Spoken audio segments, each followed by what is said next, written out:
As always, a big shout out to the great Stone Loki for that wonderful intro that he did for me. I appreciate you out there, bro, wherever you happen to be.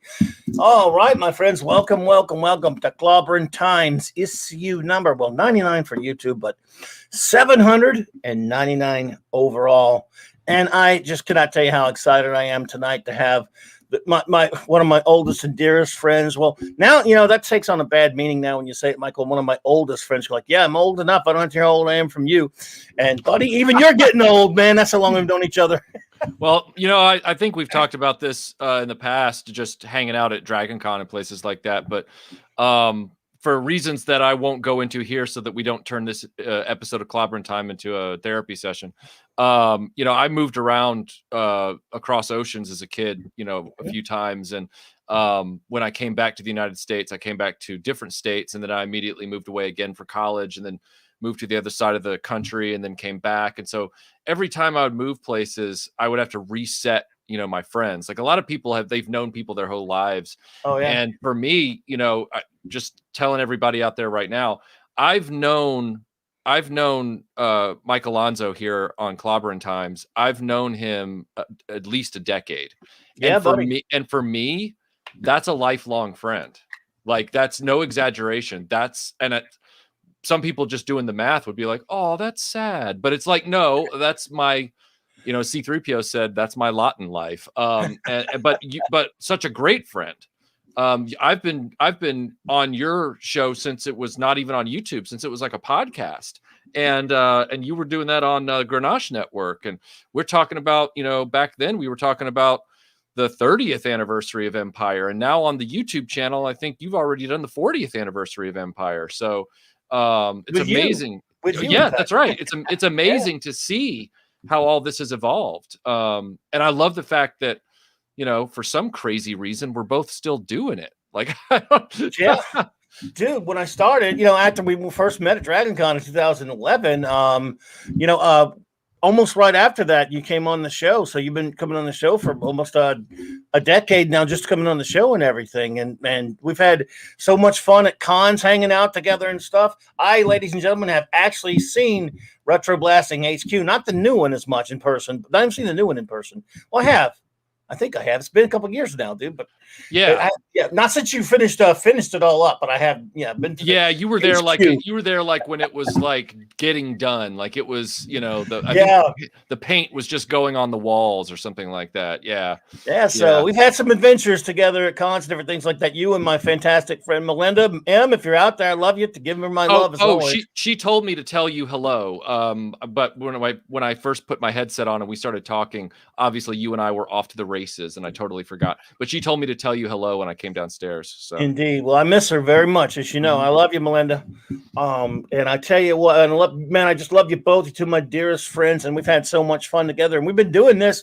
So you've been on so many times, and she's been on with us many times as well. We've been doing shows together for 10 years now. I remember the first one, of course, it was Star Wars. We talked about Star Wars and things like that. And man, we've done so many topics. I can't remember them all now. So yeah. We've done Star Wars. We've done one or two Doctor Who's, but we keep wanting to come back and do another one together because Doctor Who is so awesome. And I feel like we've done, a lot of other topics. But there's a lot of water under that bridge, as they say. So. Well, for a year or so, I remember we were doing a regular show every month. You and Melinda and I, we were doing like our CLOBBERN Times RETROBLASTIng show for a while, way back when. Yep, that's right. That was fun. That's right. And you were just getting started out with the videos, and you have this amazing channel now, dude. And you were just getting it started there. I'm not going to mention the name of your first video because it gets us into trouble. But, yes, my first video now lost. Thundercats are racist porno kitties. That's right. You mentioned it, not me, folks. But I stand by what I said in that title, and I'm going to be redoing the Thundercats feature. The reason it got taken down was not because of the title. The reason it got taken down was because Warner Brothers kept wanting to nickel and dime any minor clips of Thundercats, even though they're not doing anything with the property. So, they just kept hitting me with copyright, not strikes, but claims. They wanted all the ad revenue. Dude, and I'm like, really? Yeah, I'm like, dude, you guys want 57 cents a month? Like, Oh, That's what you want. 57 cents a month. Really? oh my God. So I'm going to be redoing that video, not literally word for word. I'm going to make it, as they said in the Star Wars special edition trailer, Yeah. with a few new surprises. I'm going to be Oh, bringing Lio Convoy into it. I've got a whole, it's going to be a part 1 and part 2. There's going to be, a lot more toys and a lot more depth going into the show and the toys. Cause that was like my first video. And that was back when, YouTube, you had like, 10-minute limits on your videos. Like if your video was more than 10 minutes long and you didn't have so many subscribers, you couldn't post longer stuff. Like it was wacky back then. So yeah, we're going to be redoing that. I've actually started the script for that. And Lio Convoy, bless his heart, he's been so patient and never complained, because I told him like a year and a half ago that he and I were going to do this. And like so many of my projects, it's in progress. But like you and I with the Pride of the X-Men thing, it was like, yeah, I'm working on it. And then I felt so like guilty about how long it was taking. No, but I was like, he might think that I'm not actually working on it. So for everybody listening, I was so paranoid because it was taking, several months out after we did the interview together and I interviewed Mike.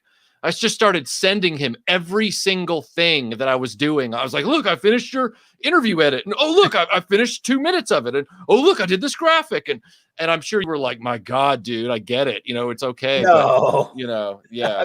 Dude, I enjoyed every second of it, man. I appreciated it. And dude, that I know of all people know how busy you are, man. Dude.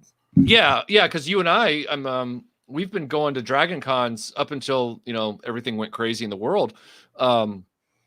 You were there several times when we were prepping the night before for presentations. Oh God, yeah. Yeah. So, you and I have been in this game for quite some time. Yeah. You got it, buddy. And I tell you what, it's come a long way. It's developed, it's evolved, and everything. And it's just been a great ride there. And speaking that first video, I must have watched it a million times. I mean, it made me just laugh out loud so much. It was freaking hilarious. And it was your first video, and it was so amazingly well produced. Anyone if you have not seen a RETROBLASTING video, they're so extremely well produced. And then you come on this end of the spectrum. I don't do anything produced. I just show up and talk and shoot my stupid mouth off. Yeah, but Mike, that's its own genre on YouTube that has come into its own within the last 3 or 4 years, is the live stream. I mean, that in and of itself is a format. What StreamYard would not exist if that format wasn't viable. I mean, let's be real. So well, BTR was streaming. Remember, it streamed 2 hours live, and then it went into an archive thing. He said it wasn't even really like a podcast. It was right, and it was an interesting format, and used to have a little bit of viewership. So I don't know about anymore, but it's different. But now this is very similar to what BTR was, except you've got pictures and video. Yeah, and also the StreamYard interface is so user-friendly. Oh, God, yeah. That you can do all kinds of things with it just at the click of a button. But yeah, man, like to everyone out there who's and Laser Pants has just said, I love live streams. It's like really good talk radio without all the commercial breaks. Yes. And Laser Pants, for those of you that don't know, is part of the Infinity Equation podcast, which is every Friday night. He's got a great show as well. I have watched that. I've seen you on there. Great podcast. Welcome, Laser Pants. Yeah. But for everyone out there who's just joining CLOBBEIRN time tonight, just know that Mike is a veteran podcaster of geek culture, and he's the only reason that his channel's about page says started last year or whatever it was is because he just made the switch over to YouTube. But he's forgotten more about podcasting than the rest of us will ever know. So yeah, the only problem is it stays forgotten and I can't access it, so it's like I never knew it at all. Well, thankfully, going forward, we won't have that problem anymore. Oh, so. Dude, I appreciate that. Let me say some hellos to our wonderful friends in the chat, because we got a lot of people here tonight.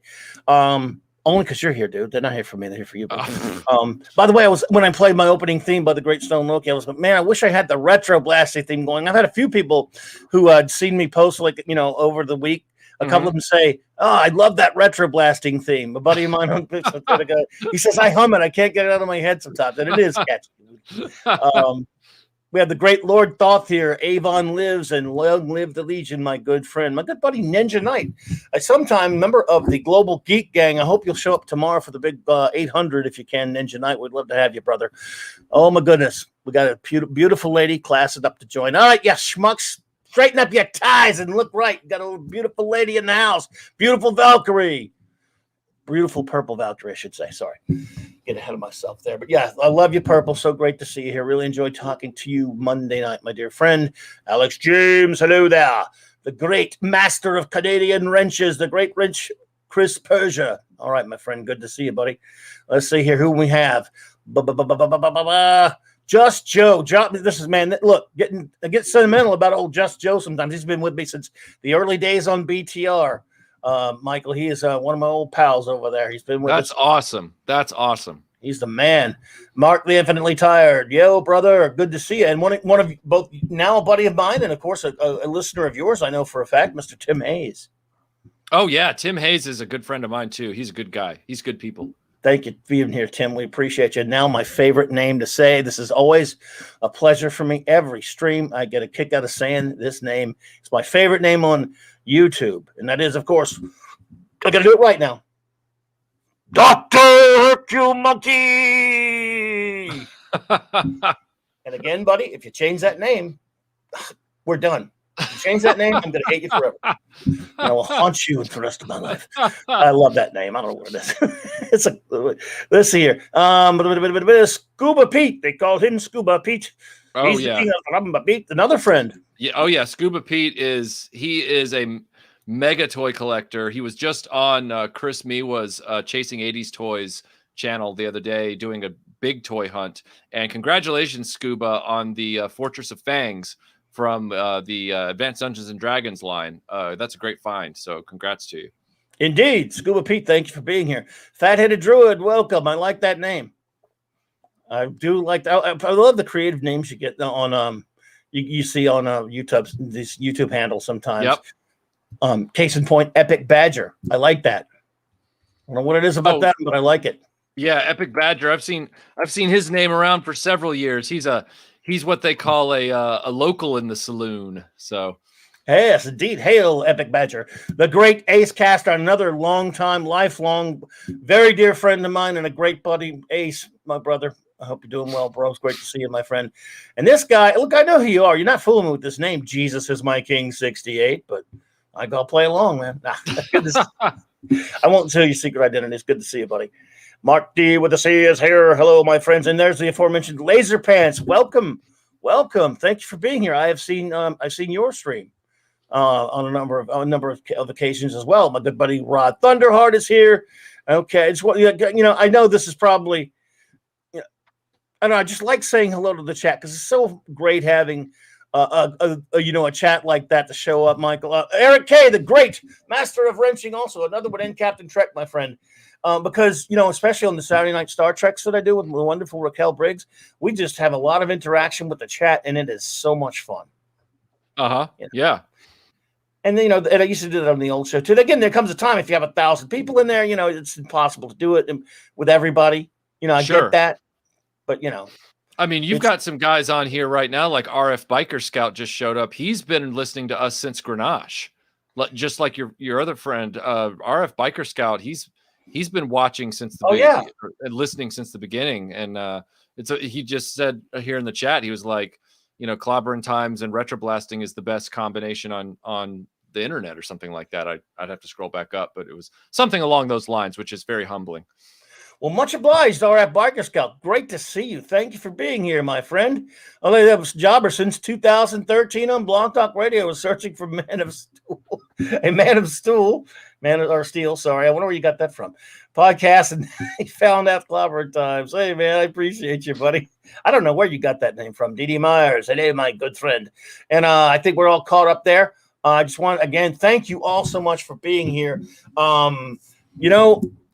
I cannot put into words, Michael, how honored I am to have been a part of one of your videos, buddy. And it was fantastic. And this was you have to correct me. I don't know if this is certainly maybe not your longest video ever, but I think it was one of your longest ones that I've seen, if I'm not mistaken. We're right up there, maybe.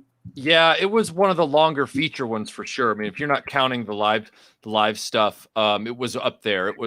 It exceeded the last 17 videos running time, and it was just under by a few minutes the Repro Cops video, which is by far one of my longest produced videos. But yeah, it's definitely one of the longer feature videos, and I did not expect that going into this project. When I first conceived of the idea of talking about this show, this episode, I thought, oh, thank God, it'll be one episode.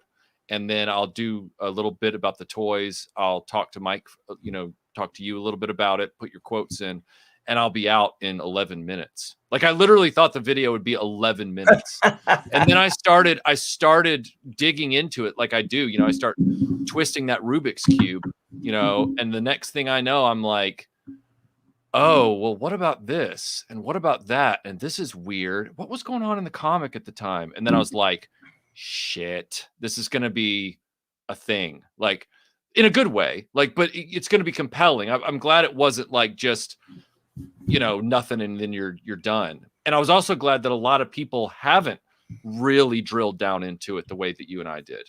A lot of people have said it existed and it didn't succeed. And these were the characters. And let's go talk about the 90s show now. And it's like, wait a minute, time. There's a lot more to talk about here.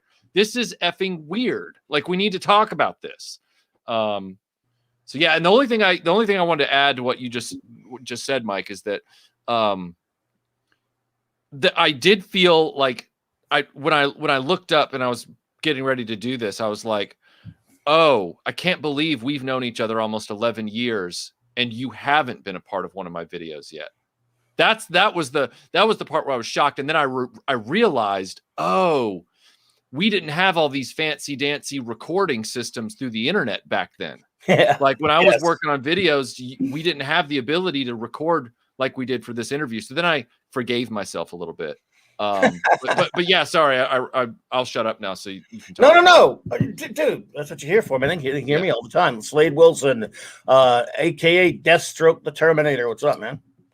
Good to see. Oh, well, and there's another one that's been there a long time. I appreciate that. On Blog Talk Radio years ago through RETROBLASTING. Well, Slade Wilson, I am honored. Thank you so much. Yeah, and see, they're finding you here on YouTube as well, which is awesome. That's great.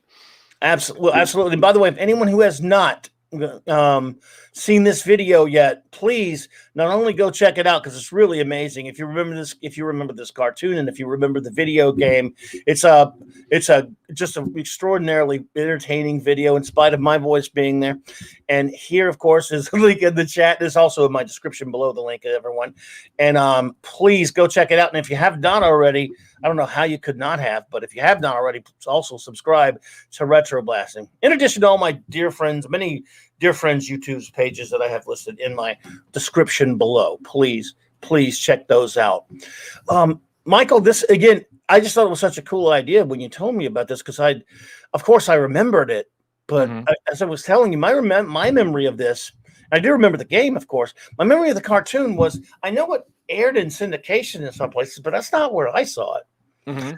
There was a bootleg videotape. I think I probably told you this, just making its way into comic shops around that point, and was whatever at 89, 88, whatever it was, 90. I don't know exactly when I saw it, but everyone was pretty excited about that.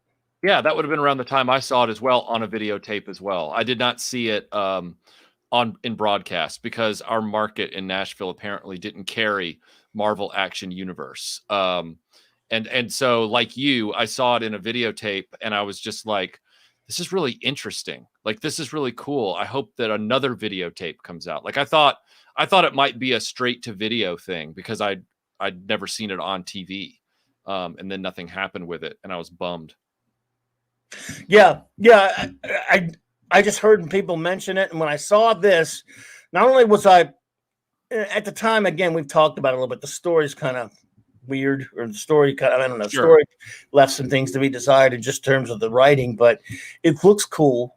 Yeah. Even though you got to make fun of the Wolverine Torsey accent. Hey, what's up there, Bob? Yeah, a dingo, just because he calls somebody a dingo, as you theorize, which I guess is. That's what's great about this video. This is very informative, folks, But like as we talked about, you're a big fan of Dazzler and that look. I'm a big fan of that look for the X-Men. We got a lot of X-Men fans here, I'm sure. If someone's mentioning some of their favorite, X-Men. Let's see here. I'm old enough to remember the excitement waiting for those early, all different X-Men comics to come out back in the Dark Ages. Toys of some of your favorite heroes were tough to come by, if not impossible. That's right. If not impossible, I added that part because, yes. Yeah, it was for me, it was my formal introduction to the X-Men, because you didn't get the reruns that we would get throughout the 80s of Spider-Man and His Amazing Friends. You were a kid. You didn't always have Saturday morning at a certain age to sit down and watch cartoons. You got pulled away, for other things. And so whether I saw the X-Men episode of Spider-Man and His Amazing Friends, I cannot say. Like, I don't know if I ever saw it. Yes, I was aware of Magneto and Wolverine as action figures in the 1984 Secret Wars toy line from Mattel, but I was not actively registering, oh, those are X-Men. I was more interested in the fact that they actually made a black suited Spider-Man for that line. I was like, ooh, he looks cool. And oh, I want Iron Man, and all that kind of stuff. Yeah. So it's, when you're a kid and then suddenly a show that, the plot wasn't that great, but as a kid, you're watching it for the excellent animation. I mean, the animation on this one episode knocked it out of the park. I mean, when you watch the 90s show, it's like, ooh, yeesh, oof. Like, it's not the worst animation that's ever been, but it doesn't hold a candle to the animation that was in this one episode show of Pride of the X-Men. Like, it's just not up to snuff. Yeah, the writing is better, which goes a long way, but the visuals, even as you and I would both agree, Cyclops has never looked better in animation. I mean, no. He looks perfect in this show, and it had Nightcrawler in a prime role, which I thought was essential because Nightcrawler's possibly my favorite mutant of all time in the X-Men series. So yeah, but again, he was my favorite mutant because of this and the video game. I mean, when I sold off a bunch of my comics a few years ago, I didn't let go of Excalibur #1. I was like, no, I'm keeping it. And I was like, because freaking Nightcrawler's book is what this is. Like, that's my whole thing. So I don't know. I don't know how to process this so much, Mike. I mean, a lot of people don't seem to know the show existed, but it was so important in the history of the X-Men because the year that it happened, it finally kicked off X-Men awareness outside of the comic book, it seems like. Yes. You had the Nintendo game come out. You had the arcade game come out. You had a complete refresh, for better or worse, of the entire comic book universe with Jim Lee's X-Men #1, which shot through the stratosphere and then kicked off a 5-season cartoon of its own. So I feel like Pride of the X-Men hasn't been given its just rewards in that department. Even in its failure, it was a success in so many ways. Yeah. Absolutely. Again, I could not agree more that the animation is and the art is really, really great. I wish the Fox cartoon had looked like that. I mean, yeah, with that writing, even though some of the writing, even on the Fox cartoon, let's just be honest, of course, that is a great opening theme to the Fox cartoon. I'll give him that. I really love that. Yeah, pretty good. Yeah. I'm always a sucker though for the overproduced 80s lyric openings where the songs have lyrics. Oh yeah, and I know that the X-Men songs lyrics are just like, it's like, dropping acid. It's like, what are they saying? Like, this doesn't even make sense. Like, but there's something about how 80s and overproduced it still is that I do love. But yeah, the instrumental and the music for the 90s show is clearly classic as well. It gives off a very badass kind of feel. But I'm sorry, you were saying no. I was just saying it was epic. That music, that opening to the Fox show was epic. But in my opinion, they botched a lot of things on that Fox show I'm look, not a big fan of Jubilee. I really didn't like her Me that neither. much. They focused Yeah. too much on her. Yep. They kind of screwed up.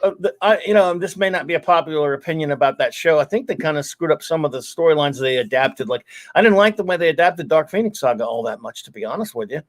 I liked the spirit of it, the tone, and the fact that they were doing long sagas and they were adapting stuff from the comics, Right. which was pretty cool, you know. And at the time, again, and there's the thing, I think if you're a much younger viewer back then, it probably captured you even more. At that time, I'm in my well, you know, almost in my 30s at that point. And I still loving comics and cartoons naturally, but I was a little more aware of things that they were, let's just say, some of the constraints that being a Saturday morning cartoon put on shows back then, in terms of some of the writing on that show and even on that Spider-Man Fox show, as opposed to something that was a daytime show that was brilliant like Batman animated series. The writing's so much more sophisticated on that show. Yeah. Yeah. Oh yeah. The X-Men show is from the 90s, is beloved for the same reasons that, you know, my generation loves Spider-Man and His Amazing Friends. Like it's not a Batman animated series. It doesn't transcend. And let's also,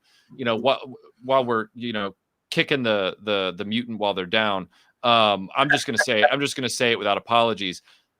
Outside of the comic books, there's never been a good adaptation of the Dark Phoenix saga. Not once. No, like not once. Both times they tried it in the movies, though, both of those movies were dogs. Yeah. So, you know, they keep coming back to it. They keep trying it over again, and it's like, guys, why?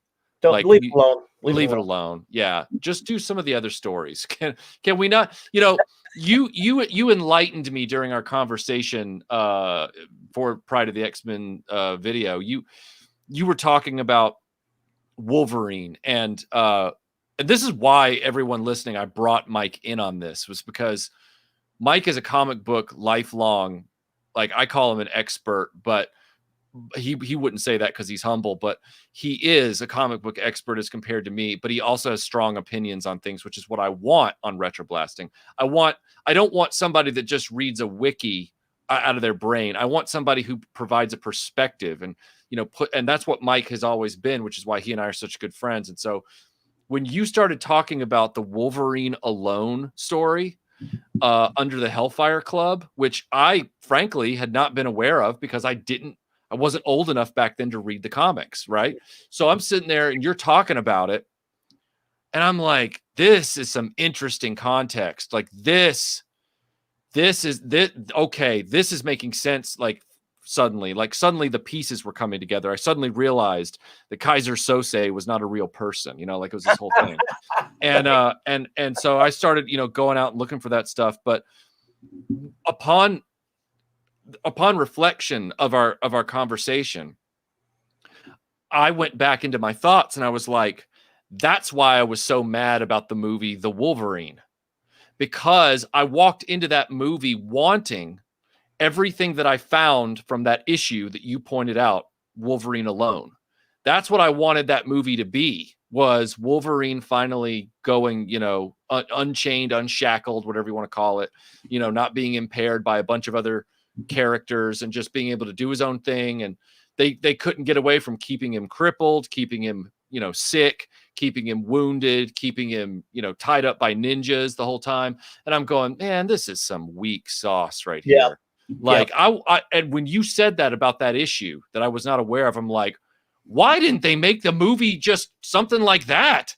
Like Wolverine meets Die Hard. Like, why didn't they do that? That'd have been great, you know? And, you know, so that's why Mike was so, to all of you out there, why Mike was so integral to this discussion. Also because, you know, he's been reading comics his whole life, which that's nothing to shake a stick at.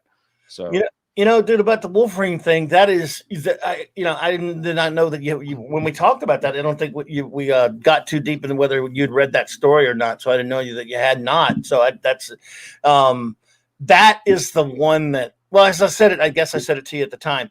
That's what launched Wolverine. That story. By Claremont and Byrne, who both co-plotted it, and the great Terry Austin is the inker. That's the one. I mean, he was in the comic for years, of course. And Right. people, you know, I liked him. He was, you saw him and you liked him, and he was okay. That is his breakout story. Mm-hmm. And that's why, you know, he became secondary probably to Spider-Man, certainly in the 80s, as Marvel's biggest character.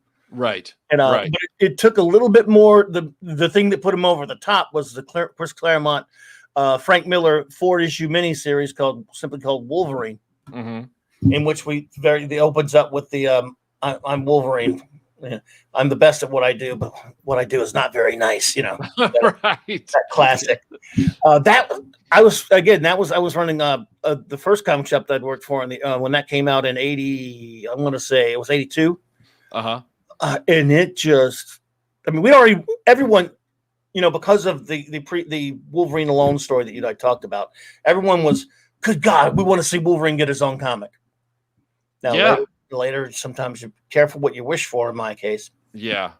But at that point, he wasn't worn out and he wasn't overused. Like he became like Spider-Man in the sense that if Marvel wanted to sell, you know, to help a comic book with sagging sales, they'd stick Wolverine on the cover. Oh yeah, every time. Yeah, just put Wolverine on the cover and you'll sell more issues for sure. Absolutely. It used to be Spider-Man.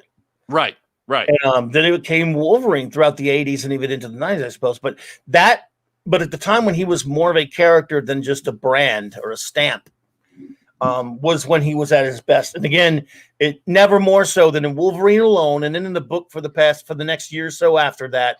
Again, he was not that he was a bad character before that. He was good. It was, you know, it was fine. That was the breakout one. And then that miniseries by Claremont and Miller. I think Miller did most of the writing on that, to be honest. Mm-hmm. But I don't know. But Claremont, I have had issues with in some cases, but that was more of a Miller book than anything else. It was huge, dude. It captured our imaginations, and we even made shirts. We made shirts for the shop I was running at the time with that first cover. Can you see that cover in your head with him? Oh yeah. Holding up the one knife from his one claw. Yeah. Mm-hmm. Yeah, I realized after we had done the interview, and then it was actually after the whole video was done. You always go back and look, and you go, "Oh, I finally think I have a theory for that." You know, you and I had both been discussing. I love that comment from Maddie's daddy, Claw Hard. Oh, so nice good. one, buddy. By the way, welcome, Maddie's daddy. Good to see you, brother. Another long time friend there. But I realized after the video got done, and I was just kind of rewatching it, you know, because when you make videos, you watch them more than anybody else ever will. Not meaning before you post them, you know, you're just rewatching. And then after you post them, even though you've rewatched them a lot to try and make sure you've covered everything, after you post it, it's like your brain finally activates for that one last thing, but it's too late at that point. You're like, damn it. You and I had been talking about at one section about Wolverine, and, you know, you were talking about, you know, I liked that he was there. You know, he was in the brown costume, which is fine, but I like the yellow costume better. You were like, but some people like the brown, which is cool. And I realized that at a certain point, I then said, you know, yes, Wolverine was put in his contemporary costume for that year of 89. And then I walked away from it going, oh crap. Well, duh. The reason they didn't retcon his costume back like they did Storm was because Wolverine was by that point the most popular character at Marvel, and he was in that costume at the time, and they wanted him to look the way he was in his popular comic run in this show. So they weren't going to change that. You know, and that's not a complaint. That's just a realization. It's like, that's why he doesn't, you know, look like you know, because giant size X-Men is the look for Nightcrawler, Cyclops, Storm, and Colossus in this group. And yet Wolverine was, you know, updated. And it's like, well, yeah, he's updated because he got super popular, and that's how he looks in the comics in the 80s. They weren't going to change that for anything.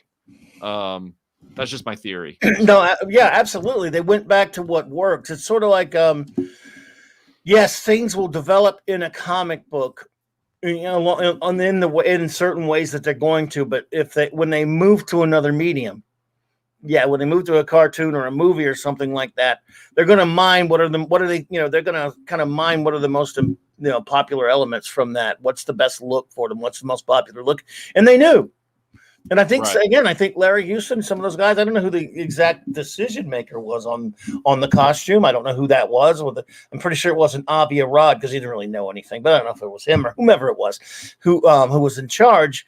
Decided, yeah, that look at the peak of X-Men sales, that's kind of pretty much what they looked like. Yeah, I mean they're spot on. You know, you take Dazzler when you put in Thunderbird, or sorry, Banshee, and that's what you got. So Banshee, Thunderbird, either one of those two. Sunfire. Sunfire, yep. Who had appeared? Yeah. Actually, Sunfire was around before Giant Size X-Men, but yeah, he was around years before that. But yes, he wasn't. I think he wasn't Giant Size X-Men, or he was in the group for a while at least. They killed him. Yeah. Thunderbird apparently just didn't know when to take advice from more experienced X-Men. Yes. So, whoops. And Dazzler, though, that's that I did not know. Again, we learn new things about each other all the time. I did not know you were a Dazzler fan one way or the other until we talked about that. And, it is, you know what it is. I don't know what it is. It's the most fickle reason that I'm a Dazzler. Well, I shouldn't say fickle. Shouldn't say fickle.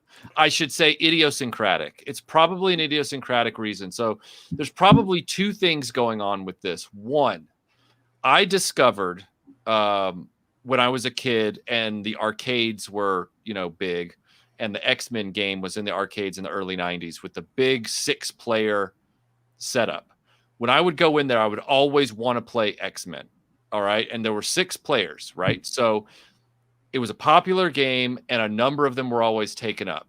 While it was in the arcade, I did get to play Wolverine and then Nightcrawler a lot.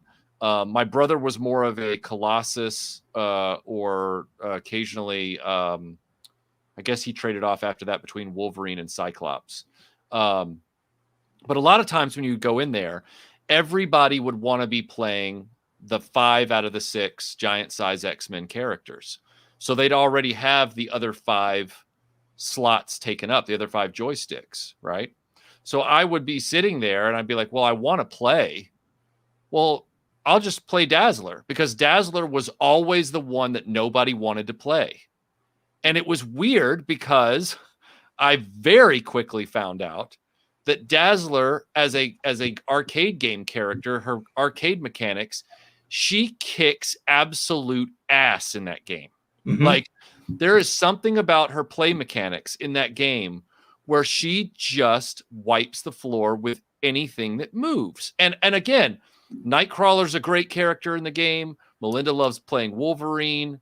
There's a lot of Colossus fans for that arcade game, but everyone's like, hey, I never played Dazzler. And I'm like, then you're freaking missing out. I said, because if you love beating the crap out of things in an arcade game and you haven't played Dazzler, holy crap, get away from me. Like, you don't know what, go put a quarter in the joystick, for the Dazzler slot and then get back to me.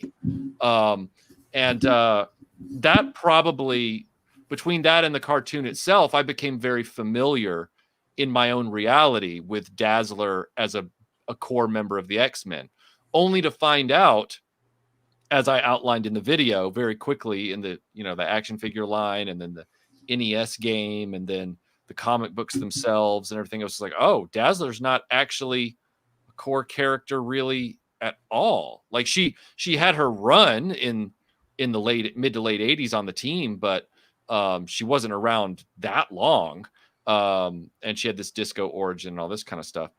But I was like, oh, and so I guess that made me hold on to Dazzler even more in my own pop culture because she was that character that quickly became like, I don't mean mine solely, but like there's a lot of people that probably have that experience where it's like everybody else either disregarded or didn't know who the hell Dazzler was. And I'm like, well, yeah. I know who Dazzler is, and she kicks ass in the arcade game, and there. Like, and so I just became, devoted to the Dazzler character on a surface level because, admittedly, I didn't go back and read all the comic books that she was in. I didn't go back and study her origins or anything like that. I didn't become a Dazzler obsessee.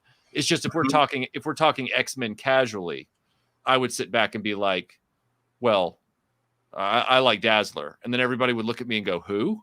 And I'd be like, oh, come on, guys. Like, you know, so it would, yeah, that's really where I'm. And then, of course, people would josh me later in life because I was such a big Kylie Minogue fan. And people would be like, I would say something about Dazzler, and they would look at me and they'd be like, they'd say, oh, well, this all tracks. They're like, you love Dazzler and you love Kylie Minogue, who is the living embodiment of Dazzler. And I'm like, uh-huh. I didn't really put that together, but thanks for putting me on the spot there. You know, they were basically like psychoanalyzing me through my pop culture interests, which was funny. And I kept telling them, like, well, no, Nightcrawler is my favorite, you know, X-Men. And they're like, right, but, you know, you always circle the wagons when Dazzler doesn't get her just due. And I'm like, well, yeah, you got to protect the ladies. You know, it's only fair. Sure. Oh, know? Absolutely. Yeah. So, yeah. And, a lot of Dazzler love going around here. Go ahead, man. Oh, no. I was just going to agree with RF Biker Scout. Yeah. Her play mechanics on the arcade game were the what do you call it? The best kept secret of that arcade game because nobody would play her. Yeah. So Hail Kickley, what's up, buddy? The great artist Kickley. Yes, great to see him here. And then Blake Quammen says the gay comic community's universal favorite X-Men is Dazzler. I would know. And you know what? I've heard that. Yeah, and one of their favorite pop singers is Kylie Minogue. So I have heard that. Thank you, Blake. By the way, welcome, Blake. Thank you. Yeah, and Blake as a straight male, I can tell you that my favorite pop singer is Kylie, and my favorite female X-Men is Dazzler. So I'm right there with you.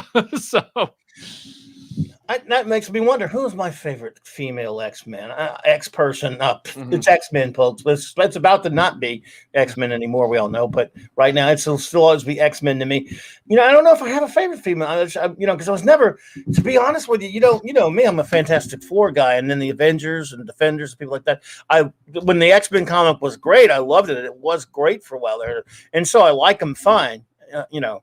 But I was never, they were never my biggest thing. And I know that's sacrilege because they're very, very popular. And I do love them and everything. But, you know, so I don't know if I had a favorite. Probably Storm, although I really hated the Punk Storm look. Oh, yeah, the Punk Storm look. But you know what? The lovely thing about superhero costumes is if you don't like them, wait 5 minutes. They'll change them again. Yes. Oh, God. That would seem to last too long for me. But and that was one of the ones I was really kind of getting tired of the book at the time. And that was around the time I just stopped buying the book altogether. I think. Yeah. A little bit before that. Yeah. Dude, imagine how irritated I was when I finally committed to collecting Superman monthly and all of his titles. And that's when they gave him the mullet. And I was like, God. Come on, cut his hair. And they didn't cut his hair for years. And I was like, I hate everything. I was lucky that I hated the comic anyway at that point. Yeah. So, yeah. And I know that you said that when we were talking, you said your favorite X-Men of all time was Cyclops, right?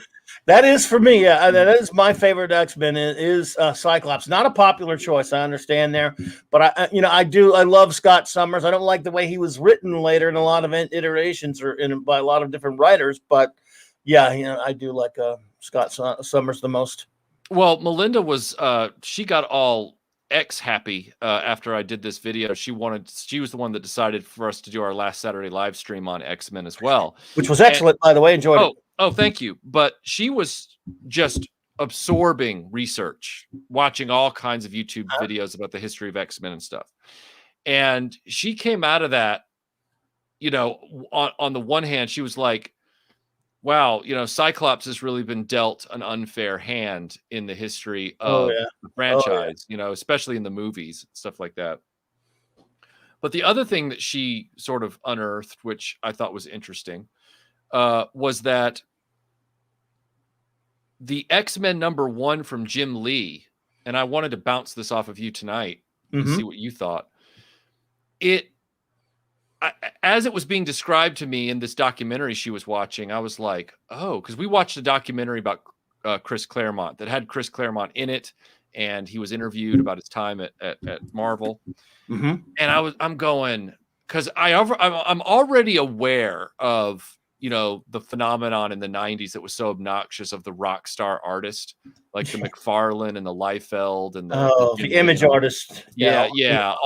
Suddenly artists, like, you know, they decided that they were, you know, the rudders on these comic books, and but they never stuck around long because they're like, no, I'm just interested in the next job over at DC or whatever, or over at Marvel. So Melinda was watching this documentary, and they got to the point where they're talking about X-Men #1 and its launch, and you know, Claremont starts talking about how Marvel, the new company that owned Marvel, just wanted a hard midstream reset of all the X-Men tropes. You know, everything that they'd been evolving for better or worse over the decade of the 80s. They just wanted it all to go back to the way it was, you know, with all the classic, you know, conflicts and everything.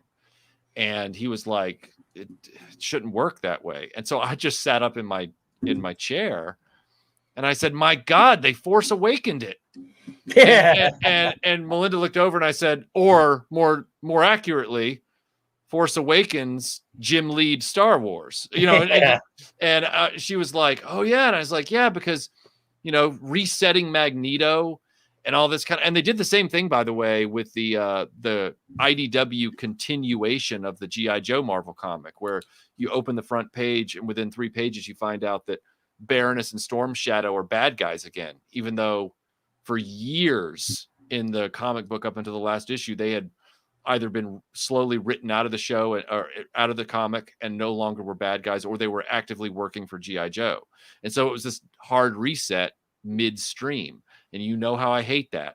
So suddenly I'm looking at X-Men #1 in a completely different light, not as this awesome Guinness Book of World Records setting comic, but as a kind of ham-fisted marketing ploy. And I want to know what your thoughts are on that. Well, it's exactly what it was. In fact, you know what? I know it sold over 8 million copies or whatever it was. That record was. I didn't buy it. I dumped X-Men many years before that as a reader. Obviously, I sold them and dealt with them, that sort of thing. But what was done, and it wasn't a sweeping type of actual reboot like the John Byrne reboot on Superman or something like that. But it was kind of a reset, like you're talking about. It was. And there's certainly precedent for that. It hadn't been in comics many decades and decades before that. They were doing that sort of thing with resets. A lot of people, for example, would think, well, Crisis on Infinite Earths is really the first big reset in comics. That would be inaccurate. Right. The first one was in the 50s at the dawn of the Silver Age, when Julius Schwartz had decided, you know, when DC was going to start bringing some superheroes back after, you know, the McCarthy hearings and all that stuff that went on that pretty much destroyed superheroes for a long time.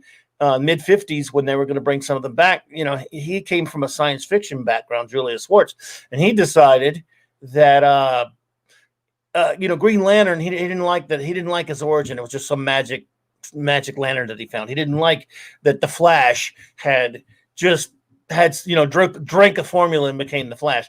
He wanted more closer to a science fiction explanation, which is where you got the Barry Allen Flash and the Hal Jordan Green Lantern with the Green Lantern Corps.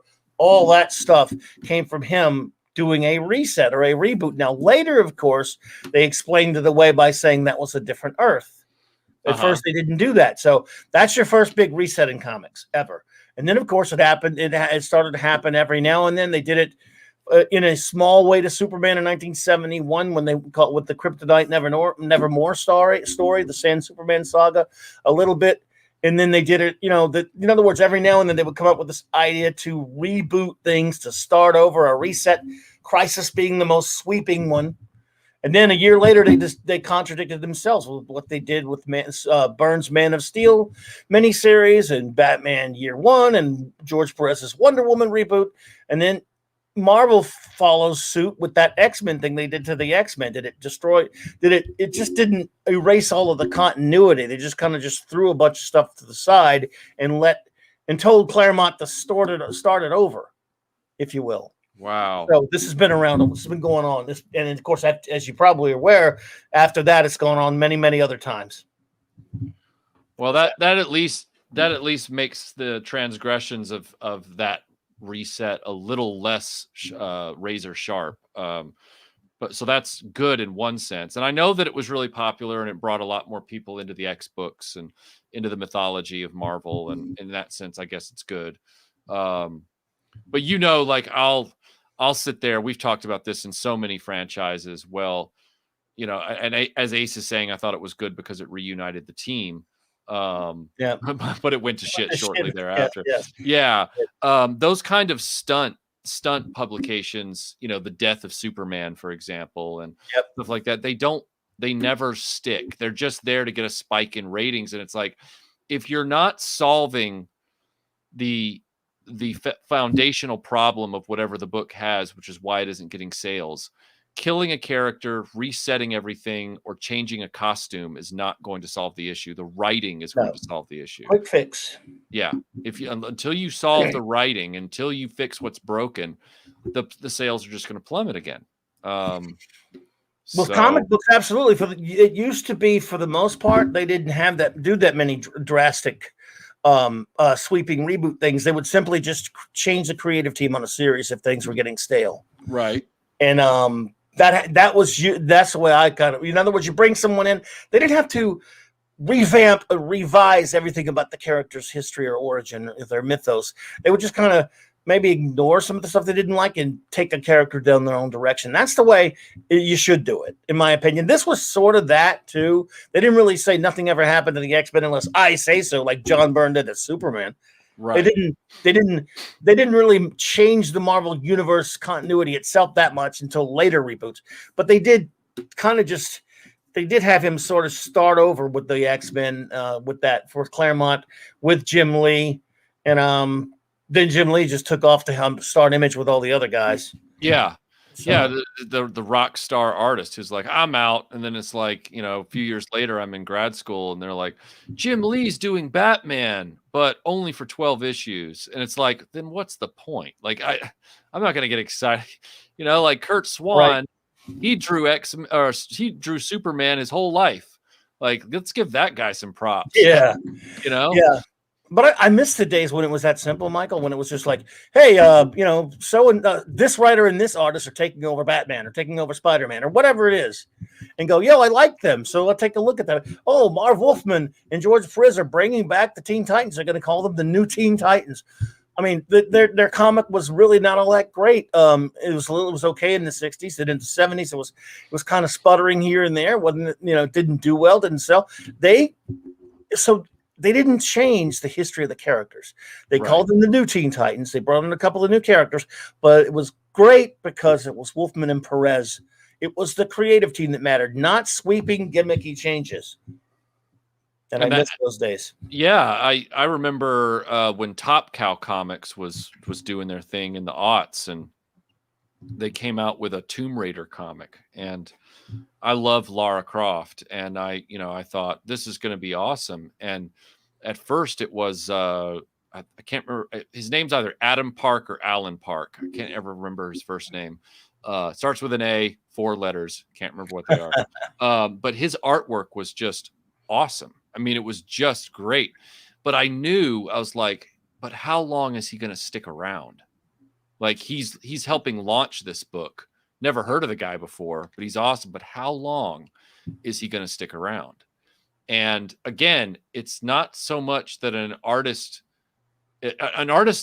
don't need an artist to necessarily sell a well-written book, but you definitely need an artist to sell a poorly written book.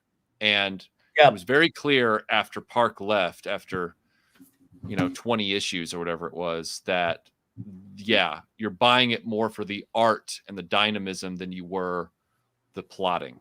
And the same thing happened with Catwoman with Jim Balent. He drew the covers and the interiors. I mean, he did all the work on it. And then all of a sudden, when he leaves, it's like, I don't really want to read this anymore. So that's comics for you, man. That has been comics forever. There's very few times when someone like Jack Kirby stayed on FF for 103 issues, or the Wolfman and Colin great run on Tomb of Dracula for whatever it was, 70 something issues or whatever it was, or certain artists staying, or creative teams, I should say, writer and artist teams sometimes. When Claremont, although Lynn Weed kind of helped create it for Giant Size X-Men 1, they had no idea it was going to take off like that. The X-Men was never really that successful. And then they start that out, and it's pretty popular. And it was doing fairly well. I think it was bi-monthly at first, if I remember right. And then Dave Cockrum leaves, whom I love, by the way. I love Dave Cockrum. He was one of my favorite Legion of Superheroes artists. He was great on X-Men. But Byrne comes along, and I got my issues with Byrne on some things, but his art, especially with Terry Austin inking him, and he did co-plot the thing with Claremont a lot, because Claremont needed co-plotters. I mean, as Mark D with the C says here, Claremont's writing went off the rails. It was not only did it go off the rails, he was verbose. I mean, he would fill up a page. He overwrote things too much, in my opinion. But that book took off because of John Byrne's. It was popular enough, and then when Byrne and Austin started doing the art, it was beautiful. And again, that was like in the early after a little bit after 100, 108, or whatever it was he started. I'm not exactly sure the issue number, but he went up to 140 to 143. So that's a fairly decent run. That doesn't happen. That stopped happening. You can't think of too many times where a very popular writer-artist team stayed on a team book, or a book together, I should say, as title together for very long. Miller did it with Daredevil as well. He took a character that, although I love, people don't think, I don't know if you've ever been much into Daredevil, but for the first 16 years of Daredevil's existence, he was just kind of a fun-loving, happy-go-lucky. I loved him, by the way. He was a great superhero, but he was part of the Marvel Universe, and he wasn't all that serious. Right. Everyone now, when they think of Daredevil, thinks of what Miller did to him. And I have, mixed feelings on it, but it's undeniable how great that comic book was. Once he took over the writing chores, he drew it for a while with Roger McKenzie, but when he started writing it for many years, and then later when he came back with Dave Mazzucchelli and did the 7-issue masterpiece, Daredevil Born Again, he changed the character forever. But still, there's still a lot of lousy stories done in between his stints and after that. So X-Men kind of the same deal. They had some great pockets of great stories and series through there, but well, any book that runs that long is going to have its ups and downs, but it's I'm not trying to say that a book has to have like 15 years of just hit after hit after hit. I mean, that's the odds on that are impossible. And they even talked about that in some of the documentaries we watched, where it was like it was impossible to keep topping ourselves, because after a while you're just you're unwilling to just sit back and cruise for a while, and the moment you're unwilling to cruise, you've put yourself in an impossible position. Yeah, but you're absolutely right. If people really like the art, and the art's consistently good on a series, they'll stay with it longer, because it's oh yeah, for sure. But that's kind of why Pride of the X-Men to me is such an interesting blip in the history of it, because the artwork was so good on that show. Like you said, there were some major artists that worked, that went from comics to work on this and help them out with it. And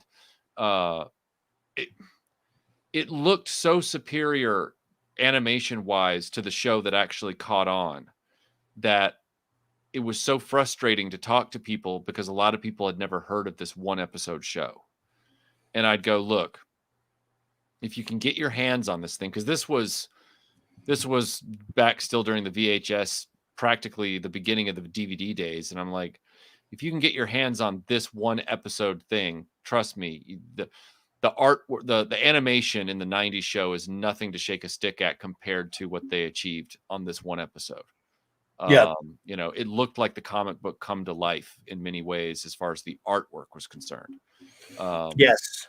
There were a few episodes of Spider-Man and His Amazing Friends where they had some incredible animation teams, especially I believe it was the episode of Firestar is Born, which was her origin episode. And it was as good as Pride of the X-Men. I mean, so it's a shame. It's a shame to see that, because there was something about 90s animation. I don't know if it was just trendy at the time or if it was just part of the process. Maybe they were doing something digital as far as the coloring or whatever, but there was something not blobby about 90s animation, but it was, you know how in Pride of the X-Men and a number of those shows that were animated by Marvel Studios in the 80s with Sunbow. Excuse me.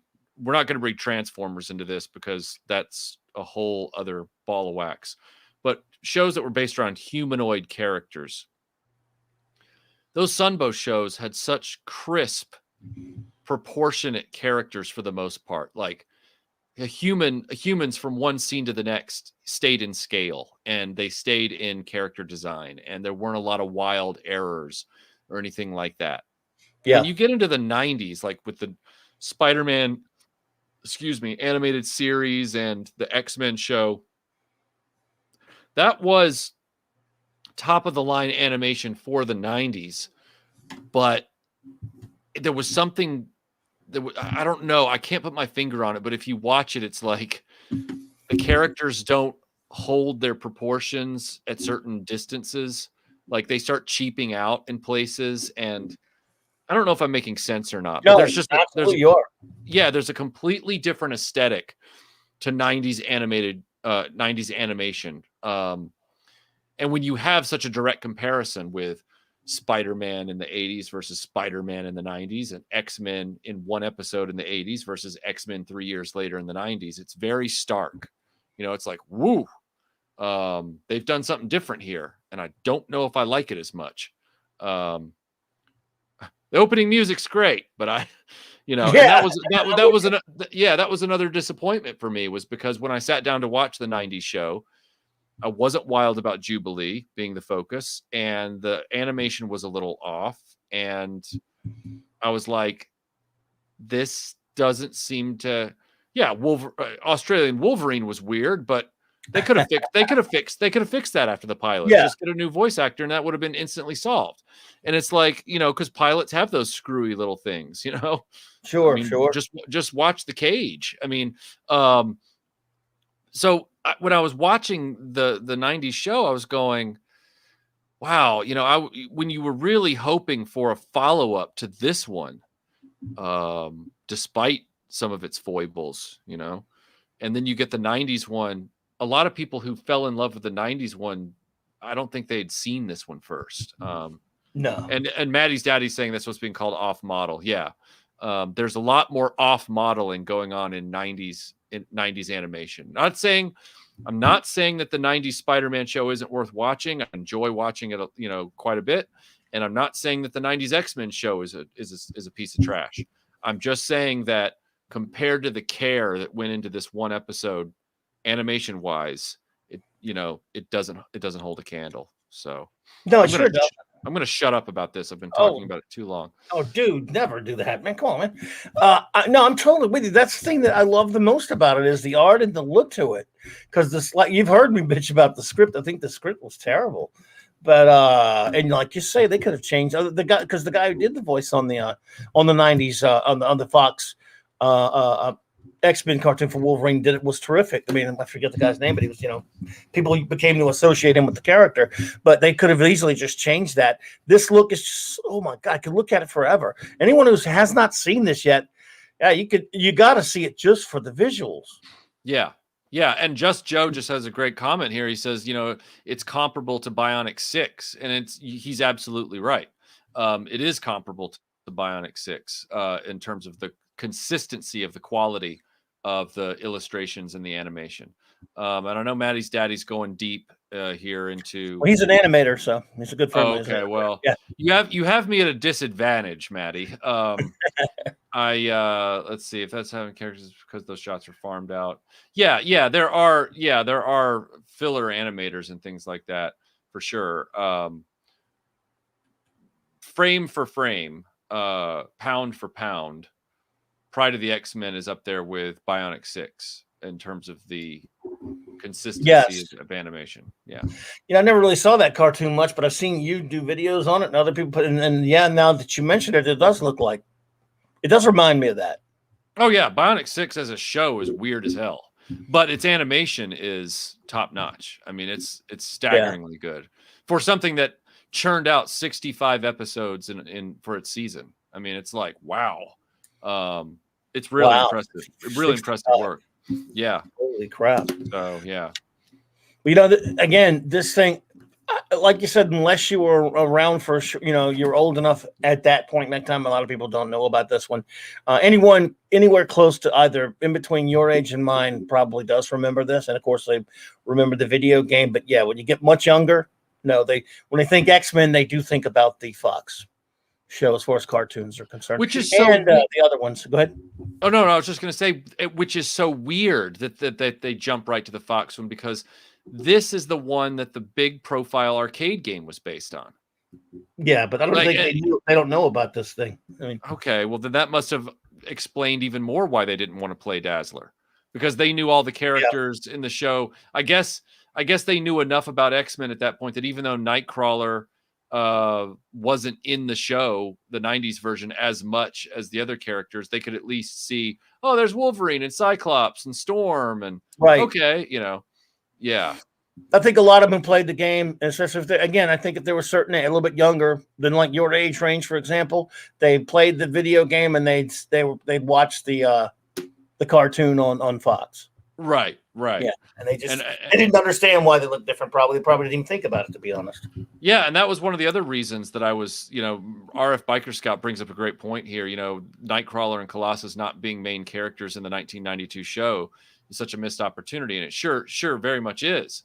Yes. I was disinterested in the show, but my disinterest in that show compounded, due to many factors. The focus on Jubilee, the animation, and then as I said earlier, Nightcrawler not being in it sort of sealed the deal for me, where I was like, well, I just can't find the reason to care. I get it. The show has a lot of fans. I'm not trying to dog on it. If you like it, it's great. I do not think that show sucks as a Saturday morning cartoon by any measure.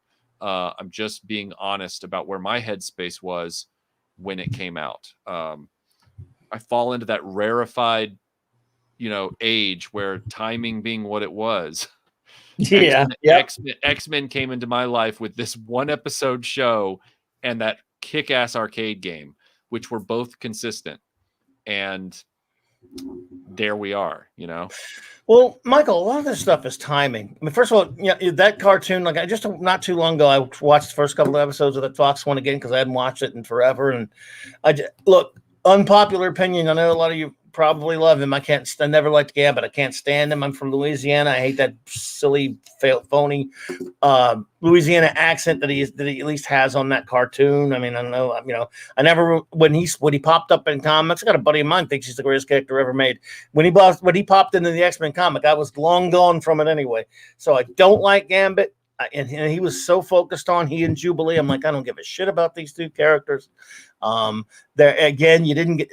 This is what and then I hated Cyclops' look. I know it's just a look, but I didn't like it. So yeah, but I thought the cartoon was okay here and there, but I could not get back into it, Michael, when I watched it again recently, because lately, and what I mean by that is, the older I get, I need my cartoons even more. I find that I watch a lot of cartoons now, even as much, if not more than I used to, because I just want to see things that remind me of fun, childhood type things and stuff. And I thought I could probably get into it and binge it. And first couple episodes, it's like, the other stuff I can watch. Nothing against it, and I just don't like Gambit. And it looks like he's all over that damn cartoon, if I remember right. Oh yeah, he would have to be, because that was at the height of his popularity for sure. I believe, if I have that right. Yeah, no, you're right. Yep. Yeah. And he's just not my bag. Yeah, I wasn't a big Gambit fan in the comic book series at that time. Again, I admittedly avoided team books because it was very hard to break into them. And I know that some people say, well, you could have jumped in with X-Men #1. It's like, well, I was still in England when X-Men #1 came out, and while it was for sale over there as well, it was only for sale in comic book shops in downtown London. I never saw that issue till I got back to the States, when it was all over, comic book shops here in 92, 93. And of course, they always had it on the back wall, even though there was a bazillion copies of it made. And they were trying to sell it for those inflated 90s prices. So it's difficult for me to explain to people that X-Men was the poster child for why it was hard to break into legacy team books. Midstream. So like my brother, he bought an issue of X-Men because he was fearless when it came to that. He was like, I'm going to read some Avengers and I'm going to read X-Men and all this kind of stuff.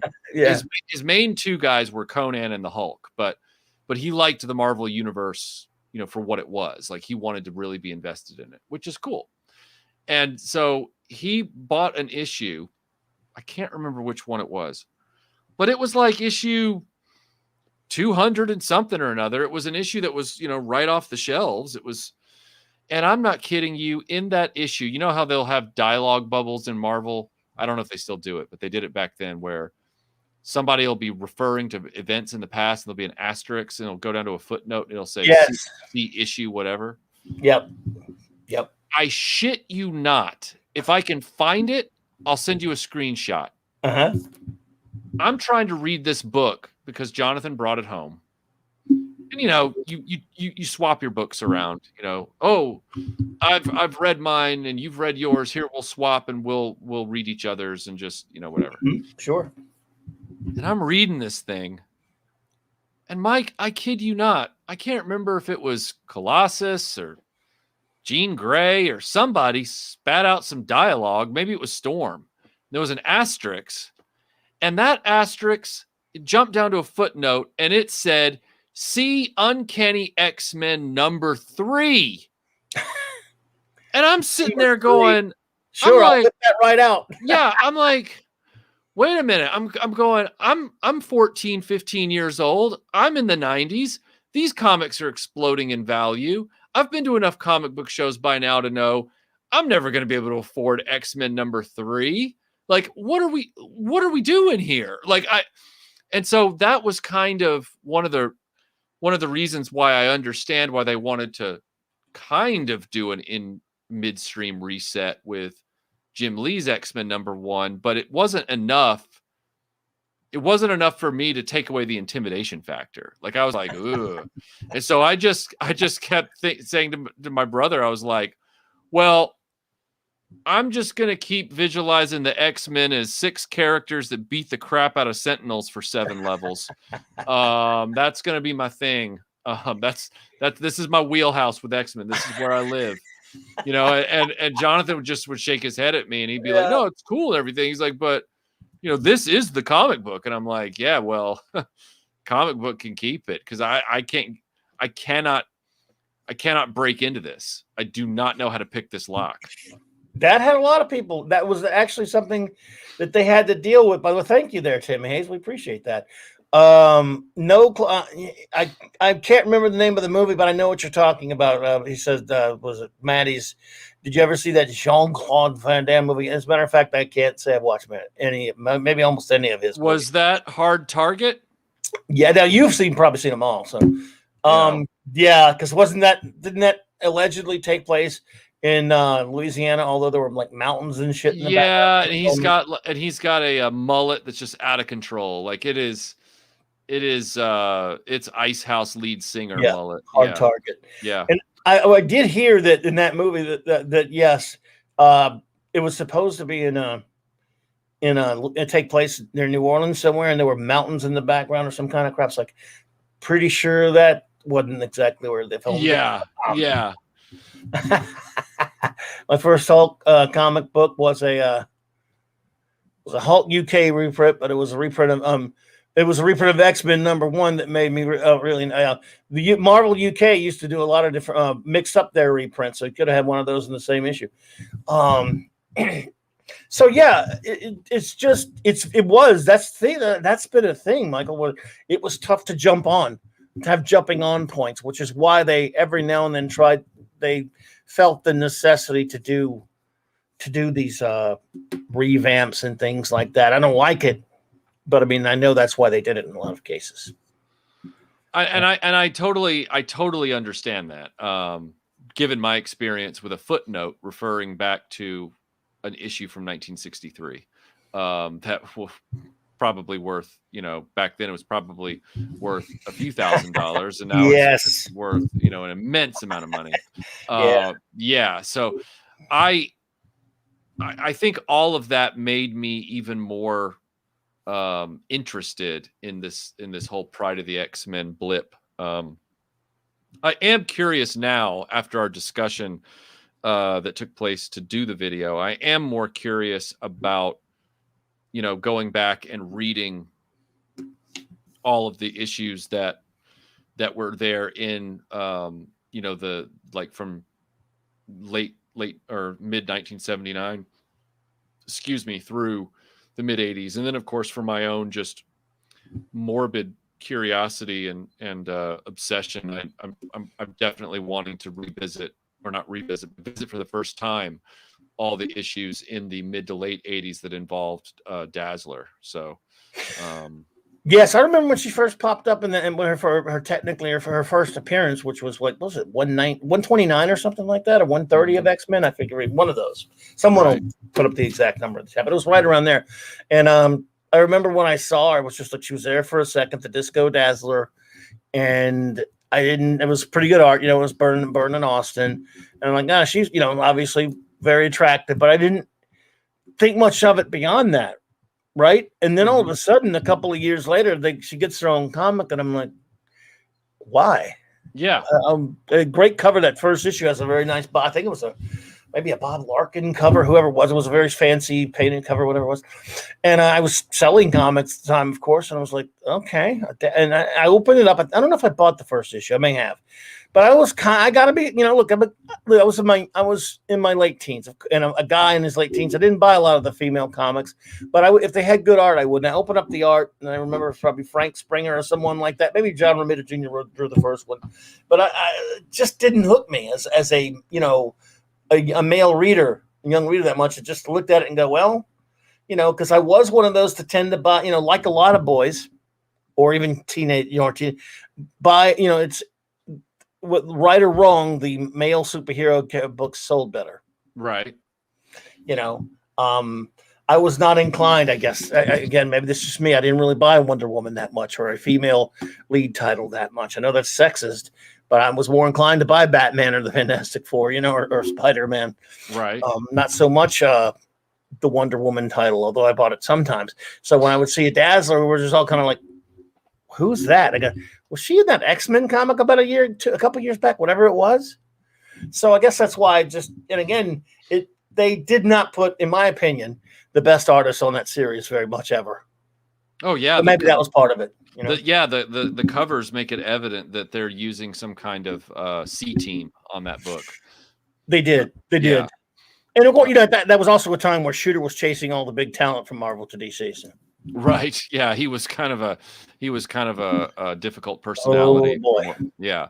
He was. Although now, of course, there's all these revisionist historians out there who weren't even alive during this time period of the comics, and they're writing articles on, BuzzFeed and stuff, talking about how Jim Shooter isn't the villain that he was made out to be, and he was this great guy and all that kind of stuff. And it's like, look, I know that the truth is always somewhere in the middle, but there's too many accounts to just no, this guy was a saint, and it's like, nah. Like, there's no way. If you just call balls and strikes, the guy, it's pretty remarkable that he started writing comic books at the age of like 13. Mm-hmm. In the 60s, Legion of Superheroes, and he created some of the best parts of that, at least some of the best characters. And then as editor-in-chief at Marvel, he was okay, I'm not going to say what he was, but suffice it to say, he really ran Marvel into the ground in the 80s, in my opinion. That's an opinion, folks. He chased away a lot of the best talent. He gave us, a lot of you are young enough to have fond memories of Secret Wars. It was a really crappy comic book, in my opinion. I won't tell you what I did with my copies of it. It was there to sell toys. It was a toy seller. Yeah. So Yeah. was Superpowers, by the way, but that didn't take place in the regular continuity. It was Right. just it was DC throwing Jack Kirby a bone, letting him help him out, and he designed the, and it was really kind of a wonderful thing. And it was meant, you knew it was to sell toys. Secret Wars, they were trying to pretend it was part of the Marvel continuity. And then he created the, quote unquote, he started the new universe, folks. Yeah, Jim Shooter ran Marvel into the ground in the 80s. That's my opinion. Mm-hmm. RF Biker Scout. I tried reading X-Men somewhat regularly in the mid 90s, like 93 to 95, but I was actually the only X book that I collected consistently month to month there during that time period was Excalibur. And that was because I was trying. I thought, well, I can't seem to break into this larger X-Men flagship title, but I do really like Nightcrawler, and I know who Kitty Pryde is, and I just came back from living in London, so it's set in England. So I'm gonna try this one out for a little while, and I collected it for, like I said, 2 or 3 years or whatever it was, but I still had a hard time plugging into it, and maybe that's because I'm a very tunnel visioned person, and I'm able to zero in on a solo character book a lot better than I am an X book, or at least back then. I'm sure if I read it now, it would be a different story. Of course, if I started reading it now, I'd be asleep in my chair because my whole physiology is not used to sitting still anymore, because I'm always working on videos, or I'm streaming, or I'm doing something, and my body is always tricked. It tricks me. I want I want to read a book, or I want to watch a movie, or I want to do this, and my whole physiology is like, ooh, Michael's being still. This is a good opportunity to get rest. And it's like, dang it, But yeah, I would love to. Like I said, I would love to try and read X-Men regularly, the back issues, of course, now, and see what I get out of it.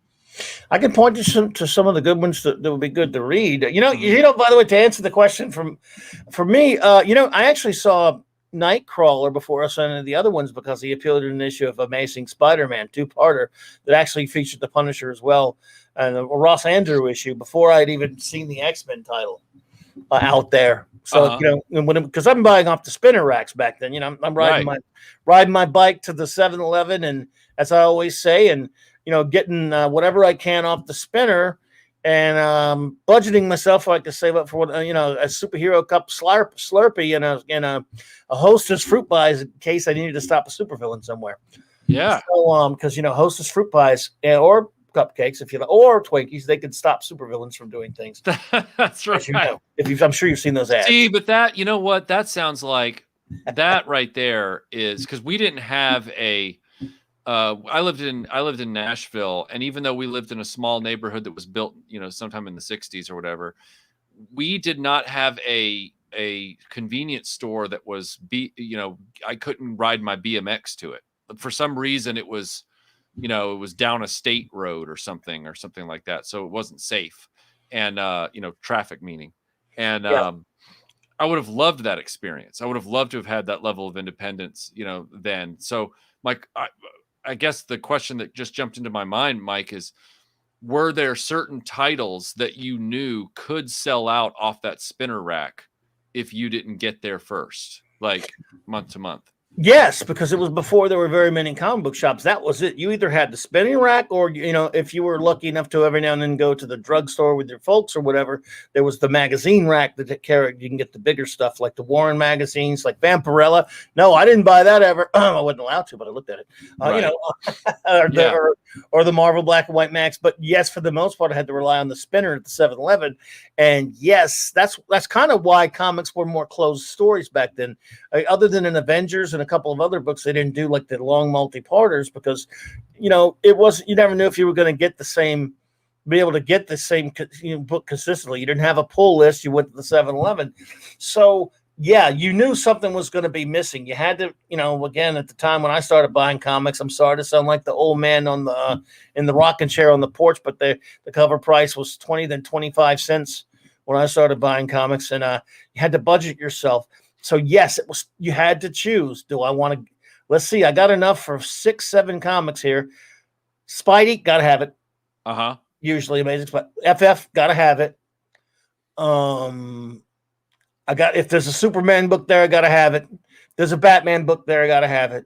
If there's a Marvel team up or a Marvel 2-in-1, I gotta have it. Then you start getting into start having the tough decisions. And so if I saw an X-Men book that much, I would kind of, I don't really know those guys too well. I don't really know who they are. So again, we're talking, you know, what they get from anywhere from 8, 9 to 12, 13, 14, you know, the age group when I'm doing that. And so I'm like, I don't know those dudes, but I know Spider-Man. I want to, if that's a Spider-Man book. So yes, you had to budget yourself and you had to pick, you know, there's a Justice League. Of course, there's a Legion of Superheroes, had to have it. And it's a crowded spinner rack. Yeah. So you didn't, sometimes you might not have collected some comics as consistently at that point, because again, you don't have the comic shops. So, but you know you're going to grab FF every month, if you're me, for example. Right. Or you know you're going to grab Spidey every month, or you know you're going to, maybe even Spidey Superstores if you just got a little extra, I don't know. Or a Marvel Tales, which did, you know, back then we didn't really know what reprints so much were. It was a Marvel Tales or a Marvel Triple Action or a Marvel Advanced Comics.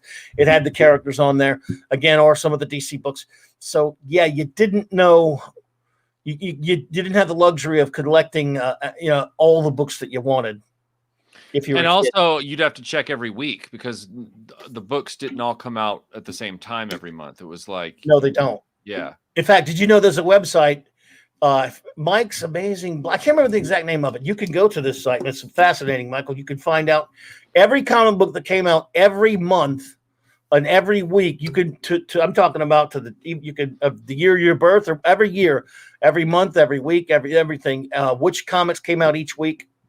Wow. Even you can go by the cover date, which they were always cover dated 2 months ahead of time, or you can go by the release date even. Why were they always 2 months ahead? What was that all about? I never did understand that about comics. Even as a kid, I was like, why can't they just name it the month that we're in, since it's the month that's coming out?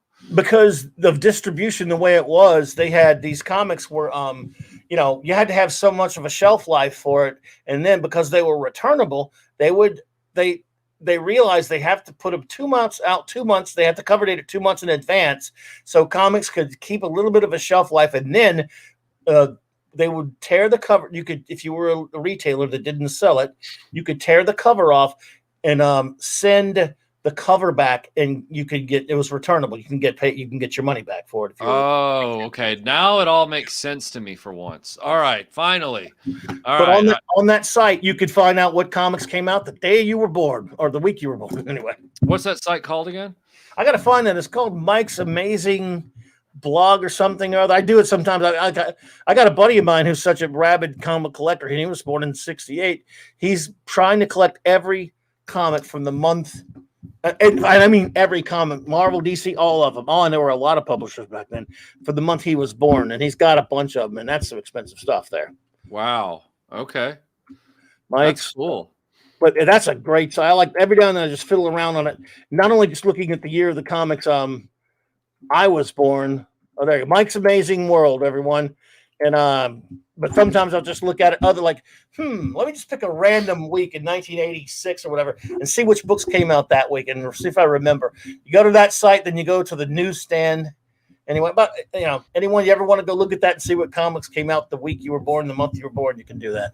I'll send you a link later. I don't know if you'll like to see that sort of thing. Yeah, no, that's great. I'd love to see it. Someone's asking here. They said, where'd it go? It says Eric K says, Clobbern times you can admit here your go-to was Veronica and Betty. You know, I never bought Archie. I never bought Harvey either. Like Richie Rich and Casper, I turned my nose up at that. I was a snobby superhero geek. I'll just give out because I started collecting in the late 80s. To everyone listening, my first comic book that I truly collected was G.I. Joe and the Larry Hama Marvel comic. Oh yeah. And then when we moved to England in 90, suddenly I didn't have access to G.I. Joe anymore. It wasn't sold over there. And so I started having to look around and find something else to collect. So I started collecting when we'd go to a newsagent or pop in, for some reason, they always had Savage Sword of Conan. Oh, nice. And I was like, well, might as well, because my brother collected Conan monthly. Well, when we were in the States, the regular Conan the Barbarian. So I just started collecting Savage Sword of Conan. And then I started collecting Spider-Man, all 4 titles, because I started to realize that the newsagents carried that as well. They carried Marvel books. And so I started collecting the different Spider-Man books. When we got back to the States, I would collect, still collected Spider-Man up until that whole clone garbage started, which unfortunately started in like 94, 95. And I was like, it was literally like every time I started collecting something, it went to shit. Like every time I was like, Yep. oh yeah, Spider-Man's only been around for 30 years now. I'm going to start collecting it. And then it's like, hey, do you know Peter Parker might not be Peter Parker? And I'm like, F you. And then I stopped collecting the book. And then same thing with Superman. It was like, hey, he's back to life. And I'm like, great. And they're like, and he's got Kurt Russell's hairdo. And I'm like, no, this is terrible. And then I started collecting Batman, and they're like, we broke his back and now it's a robot guy. And I'm like, I hate my life. Every comic book I tried to collect went to hell. And so that's probably why I ended up with long runs of Jim Balent's Catwoman, and I even collected Silver Sable in the Wild Pack, and I collected Excalibur, which was a very weird off the cuff book. I collected Sensational She-Hulk from John Byrne, and I collected Tomb Raider from Top Cow. And it's probably because all the actual superhero books that I tried to collect that weren't quirky or secondary characters or anything like that, just always, they started effing around with them and they went to hell so fast. And it was like, people are going to hate me if they find out I'm the cooler king for all the comics. I better not start collecting Captain America or something, because the next thing you know, they'll destroy him too. So love the Great Escape reference, by the way. Oh, thank you. Nice. Cooler. Yeah, that's right. Cooler. What were you doing, Bizafire? I love that movie. I love that movie so much. It's one of the greatest movies ever made, man. Well, like I told your friend Matt, look, I was trying to cut my way through your wire because I want to get out. Now we gotta go watch it again. McQueen is the man. Oh, he's awesome. He's awesome. Anyone hadn't seen that movie, I don't know what you're doing with your lives. I know, right? If you haven't seen that movie, you're not living. And if you haven't seen Support Your Local Sheriff, you're dead to me. Oh God, yeah. Oh man. Yes. Be alive and watch Support Your Local Sheriff. Great movie. That's right. Oh man. I love that movie, man. Yeah, again, when that comic books, especially when they're very much a part of your, if you're however long you made about them. Tim Hayes, that's The Great Escape with not just the great Steve McQueen, an all-star fantastic cast. James Garner, James Coburn, Richard Attenborough, Dave McCallum, Charles Bronson, Donald Pleasance, just a ton of great actors in that movie. Wow, you probably covered them all right there. Well done. Well, there's other ones that I have a lot of respect for, and I'm trying to remember their names, and I feel so bad. Like the guy who plays Ives, the little guy, and then the dude who plays the true commanding officer of all the Brits in the camp, who tries to talk Richard Attenborough from going through with it. And, I remember Nigel Stock. Yep, Nigel Stock. Yep. Just a great maybe. Great movie. Again, are all Americans as ill-mannered as you? Yep, about 99%. Yep, 99%. Queen, man, McQueen. Good God, within that just span of years, because he's like one of my all-time favorite actors. He's unbelievably too cool for school in that and The Magnificent Seven. Yes. Oh, yep. My goodness. Yep. Anyway, great stuff there. But when it comes to the X-Men, like I say, it was never one that I prioritized on the rack that much. Just like I said, I saw Nightcrawler in that Spider-Man comic, and then later when I saw he was in the X-Men, I go, oh, I liked him, and I think that might have been why I first bought an X-Men, and I just bought it sporadically until the Byrne run really for me. But again, you didn't at that point, Michael. Unless you were just a kid, unless you just did everything you could to get Spider-Man every month or whatever it was, FF. you couldn't follow a series the same way you could later when we had, comic shops. And even well, in the early days of comic shops, there wasn't really a folder system either. But I knew I ordered enough, and I knew some of my friends, if they had a book they wanted, I would make sure they would get it if I could. Right. Before, the pull system was invented, which I don't know when that was. God, I don't look at that. That was much later. But I would make sure if I knew somebody wanted it, and I would order, sometimes over order on some stuff. Yeah, it was odd because I started at the spinner racks. Like they weren't always convenience stores, but my comic book collecting also started, at spinner rack situations like Walden Books or B. Dalton or something like that. And then also, of course, the occasional, convenience store, depending on where we stopped. But then in the 90s, as the comic book scene exploded in the early 90s. And so the next thing you knew, you would buy things on the spinner rack just because you happened to be there, but you had your pull at 2 or 3 different comic book shops. It was, when you look back on the comic book scene in the early 90s, early to mid 90s, I guess the best word for it is disgusting. Like it was not in a negative way, but just in a volume way. Like it was so explosive then, like, right. Yeah. And there were some truly disgusting elements about it. Like, oh, I got to get the holofoil cover and the red foil cover, and I got to get the cardstock cover, and I got to get the lenticular cover. It's like, oh, shut up. Again, and it's very much your age that matters with comics, as I was saying, because, for example, you started reading. You said as you started reading with the Larry Hama, a G.I. Joe series, was Larry Hama and Herb Trimpe did it early on, and later Don Perlin. I was. Again, I think you and I've talked about this before. When that came out, I think the toys came out right before it, right? Yes, the toys came out at the same. Well, the original toys, of course, were 12-inch, but the Real American Hero toys came out the same year as they brought the comic out to support it, because at the time they still couldn't make a cartoon because of regulations. Yeah. Well, yeah, there you go. And so I was again. Sorry, I'm gonna get in trouble there. Okay, every time I mention this, but I was running that first shop that I was running at the time, not the one I owned. And when that came out, I was 18, 17, 18 years old. And of course still love superhero comics, but to me, I hadn't seen I hadn't had or seen a G.I. Joe toy in forever. So when I saw that, and I saw the toys somewhere at the store, I guess, and I saw the comic, I was like, is that G.I. Joe?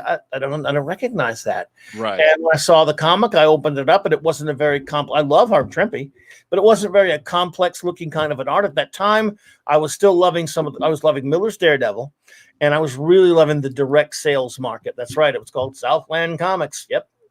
And I was really loving Michael. I was really getting into Judge Dredd, Cerebus. I was getting into John Sable. I was getting into I still read some of the great. DC still has a few great superhero comics at the time. New Teen Titans were coming out. Legion of Superheroes was really getting good. But you had, Miller's coming off of Miller's Daredevil. You're coming off of getting closer around the time Simonson's Thor came out. In other words, you're getting, Alan Moore's Swamp Things on the rise. You're getting, on the way. So you got all these kind of comics that will appeal more to an 8-year-old an 18-year-old. Than a younger person who's just getting into those toys. So I sold, and I even ordered fairly heavily on that G.I. Joe book, but I got to admit, I turned my snobby nose up at it because I wanted other books. And I just, I didn't learn to have the proper respect for that stuff until much later when I met, friends before I met you, other friends who were around your age, just a little bit, because all it takes is a few years. Right. A few years younger than me that would tell me stuff like, oh my God, I love G.I. Joe. They love He-Man. They grew up with those things. When I was getting away from that kind of stuff and wanted the more, I'm not going to use the word sophisticated. It's kind of silly to say that, but I wanted the comics that were on the direct sales market, comic book shops only, that were taking the risks, the Dark Knight Returns, the Ronins, the Watchmens, the things like that. Now I look back and I'm totally changed from that, but at the time that's what I wanted. So it wasn't part of my childhood like it was someone who was maybe, I don't know. Well, maybe this will reorient you a little bit with that. So because you don't need to beat yourself up about this, and I'll tell you why. My comic book experience, you know me, man. I'm so brutally objective about my own nostalgia that I have so many haters on the internet. It's not even funny. And it's like comic books are the same way for me. So, okay, we got 23, 24 people watching right now. They're probably all going to go out and tell people what I said about this, and then I'm going to have pitchforks and torches at my house. Look, I loved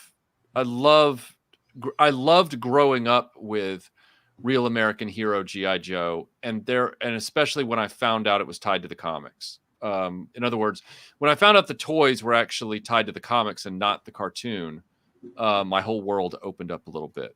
And the ideas that are in those comic books are still very exciting to talk about and remember and recollect. Mm-hmm. Rereading the comics, though, barring a handful of issues that do hold up, it's a very mixed bag. Like, some of those books are better remembered than they are revisited, if that makes any sense. Total sense. Okay. 90s books, the ones that when I say 90s, I mean 93 forward. All right. So books that were being written 93 forward, you'd have to put a gun to my head to force me to read those again. I'm not kidding. Like, I will not go back and read those because they ticked me off so much at the time I was reading them. Spider-Man clones and Superman with a mullet and Batman as this dude in space armor, and like, you look back on it and you're just like, this is insulting. Like, I was trying to buy these books because I wanted the classics. And so when you're talking about, I was into the more sophisticated stuff you were saying, you're not wrong, because do you know what one book I look back on that I collected that I still am like, yeah, that was the shit. Like, I will read those all over and over. Which one? Savage Sword of Conan. Oh, yeah. I will reread Savage Sword of Conan books all day long, any day of the week, if you throw them at me. And you know what? They don't lose a thing. They're, and I get it. They were for mature readers or whatever it was. But when I read Kurt Swan era Superman, or when I read the John Romita or John Romita Jr. era of Amazing Spider-Man, or when I read what am I thinking of here? I've given enough examples. I don't have to find another one. When I read those, mm-hmm. they don't lose as much as the stuff I've just described.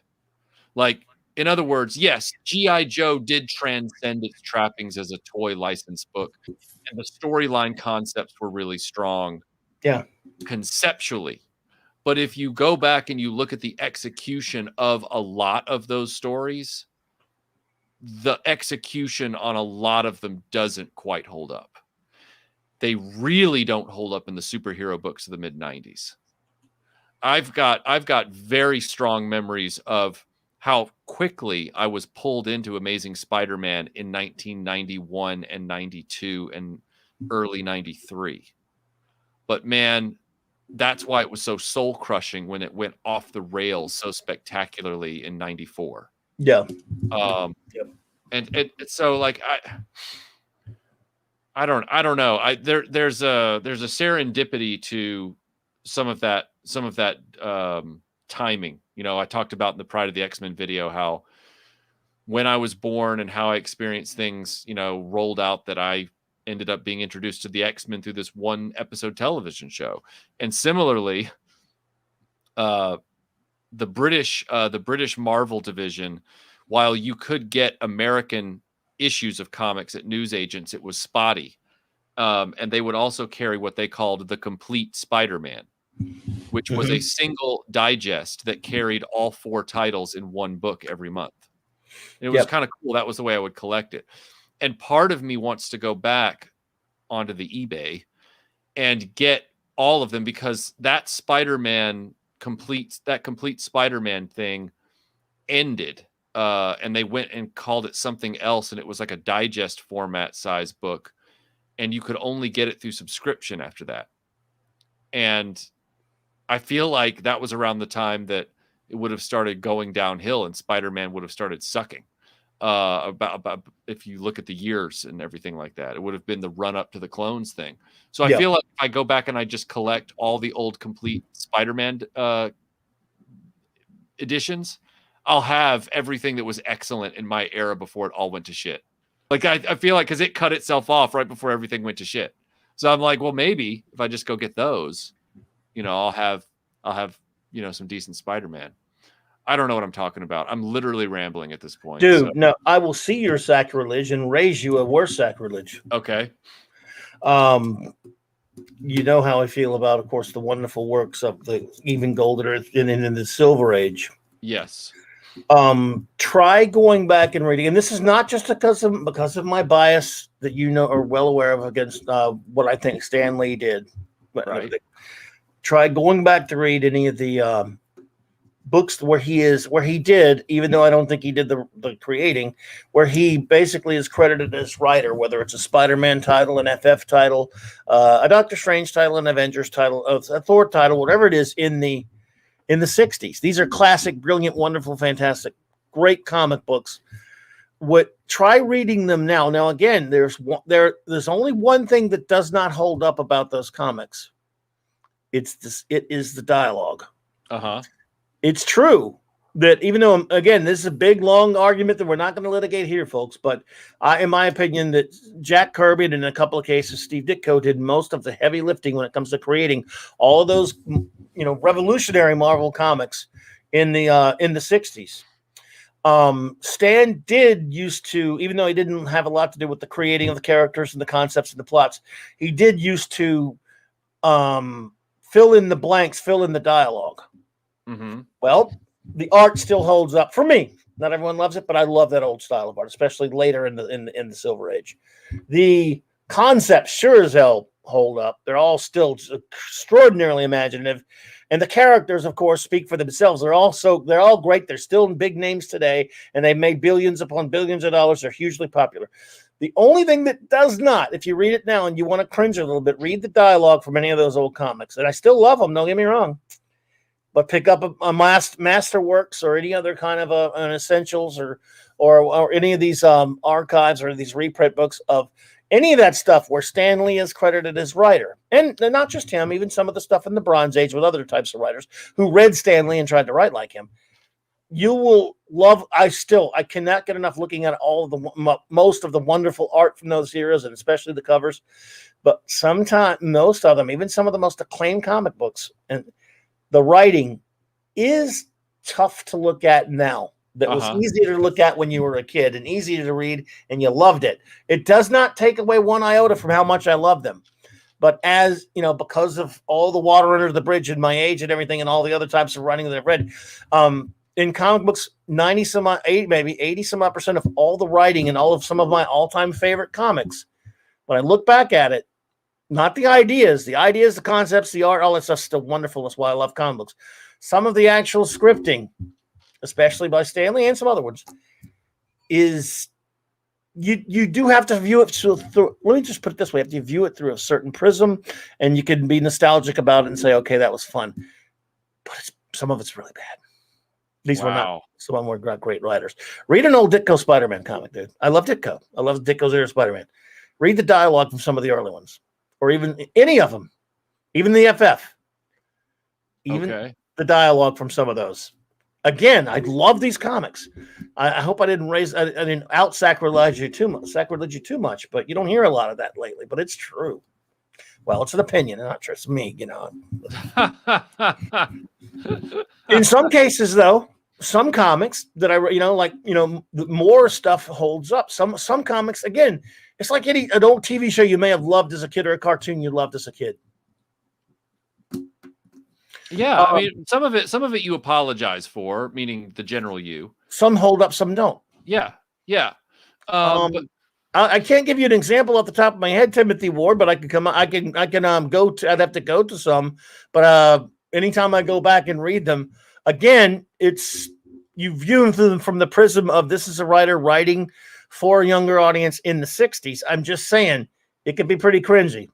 The scripts are very dated. I'm not trashing. I love the. So Timothy, I can't give you one right off the top of my head. But you could go back to open up any masterworks, the Marvel masterworks, or even some of the DC archives. So yeah, Chris Crockett, good to see you, my buddy. So go ahead. I'm sorry. No, I wasn't saying anything. No, I was going to say. So yes, I'm just saying. I think our whole point was, you viewed things a lot differently when you're younger, when you're growing up with it. And some things, there are things I don't know. I'm sure you have some things.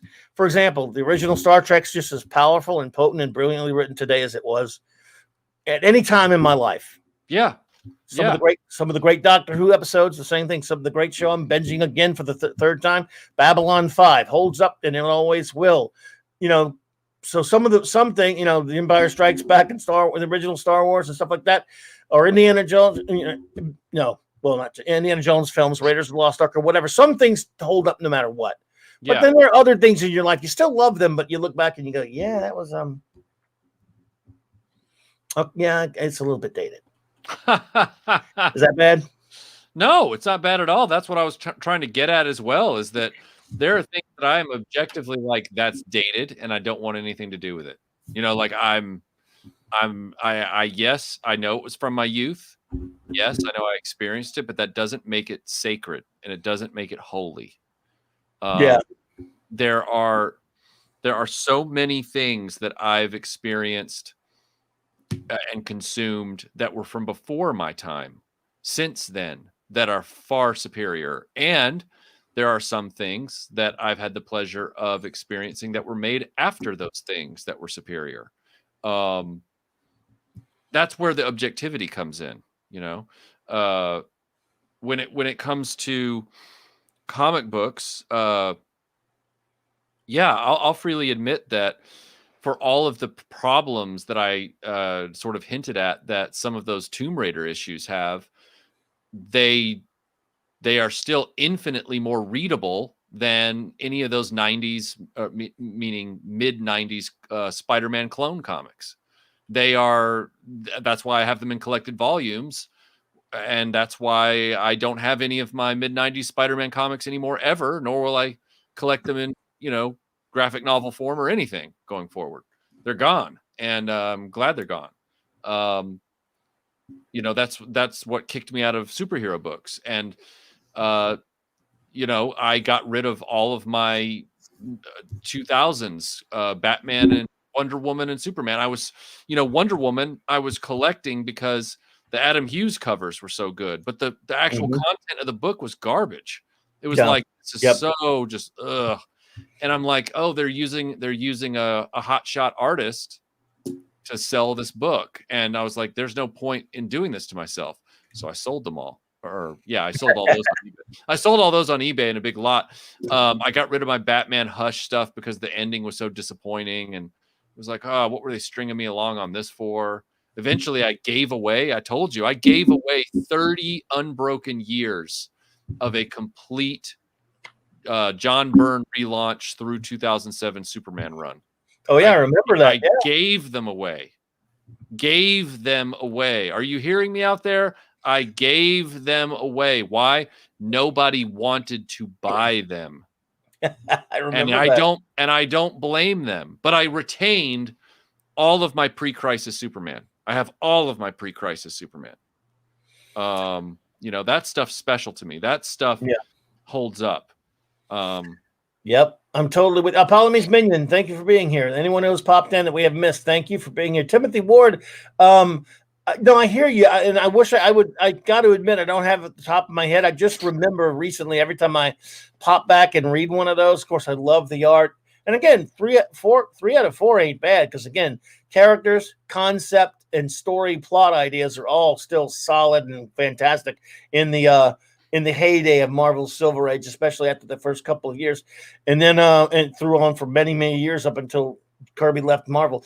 But the dialogue that Stan Lee did pretty much have a lot to do with and did right is a little cringe. Again, for the time, it was perfect. It was considered, people called it snappy dialogue. It was really a lot of fun for people back then, and I know it was.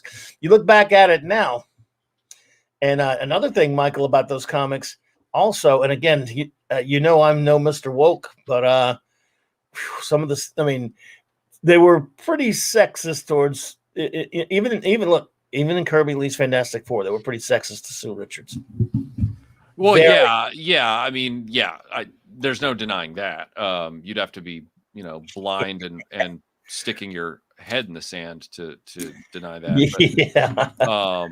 But again, we can look back at it and laugh. It's old stuff. Again, no one's trying. Of course, someone, now that we said that, it'll go out into the wire somewhere, and they will try to cancel those old comics. But no one's trying to cancel it. We're just kind of laughing, and like that was part of the time, and no one really paid much attention to it. Yeah, I don't see why anybody should be. I don't see why anybody should be blamed for reading something that was being, handed out at that time. I mean, I don't think we need to start getting canceled for having read comic books of a time period before a bunch of people were born who are mad about it now. So 2021. Yeah. Welcome to 2021. Yeah, absolutely. But that's the thing about it. They were still wonderful and the great things. I'm just saying, like I say, sometimes something holds up that you can go, wow, that's just as strong as it was when I saw it 30 years ago or what have you. Yeah. When I read it. In other words, you can go, there's some things that maybe date this a little bit. I still love it. It's not like you're hating it when it's garbage now. It's not garbage at all. But some of them fit more into a certain time, and other ones are more flexible that can go on forever. That's the reason what the word timeless exists. Mm-hmm. Absolutely. And the appeal of the X-Men is timeless. I mean, they kind of ruining it now, but I mean, you got this cartoon that anyone who got to see it prior to the X-Men remembers it fondly, and some people do remember the Fox one fondly, and the video game is still remembered so fondly. Yeah, the video game, that arcade game is, when we were talking about all of this in the run up to getting the video done, it started to become clear to me, and especially after Melinda watched those documentaries, it started to become very clear to me that maybe one of the reasons that I hold this cartoon and this video game so close to my heart relative to other X-Men stuff, because I'm not going to sit here and exaggerate and say I'm a huge X-Men aficionado. Like I am a casual player in the X-Men space. But I try and do my homework, and maybe one of the reasons that I hold this thing so dear is that it is the one animated show devoted to X-Men that happened before the Jim Lee thing. Like, yeah, it's almost like an unintentional salute and farewell to a time that we were about to lose. Like we were about to move on to something completely different. And it in many ways, as you pointed out in your answers to the questions, it in many ways is an animated tribute to the Giant Size X-Men #1 and that whole era. Oh, and, it was before we had artists that were drawing men's chests so big that I don't even know how they could hold their weapons. Thanks, Rob Liefeld. It was before that whole era, or Todd McFarlane's artwork where every panel is like a hidden picture you had to stare at the mall, and you're going, I think I can make out Spider-Man's arm. Like it just, yeah. And as Tim Hayes says, Michael loves Spider-Man and his amazing friends. They're amazing, as were the X-Men in those episodes. Yeah, they are.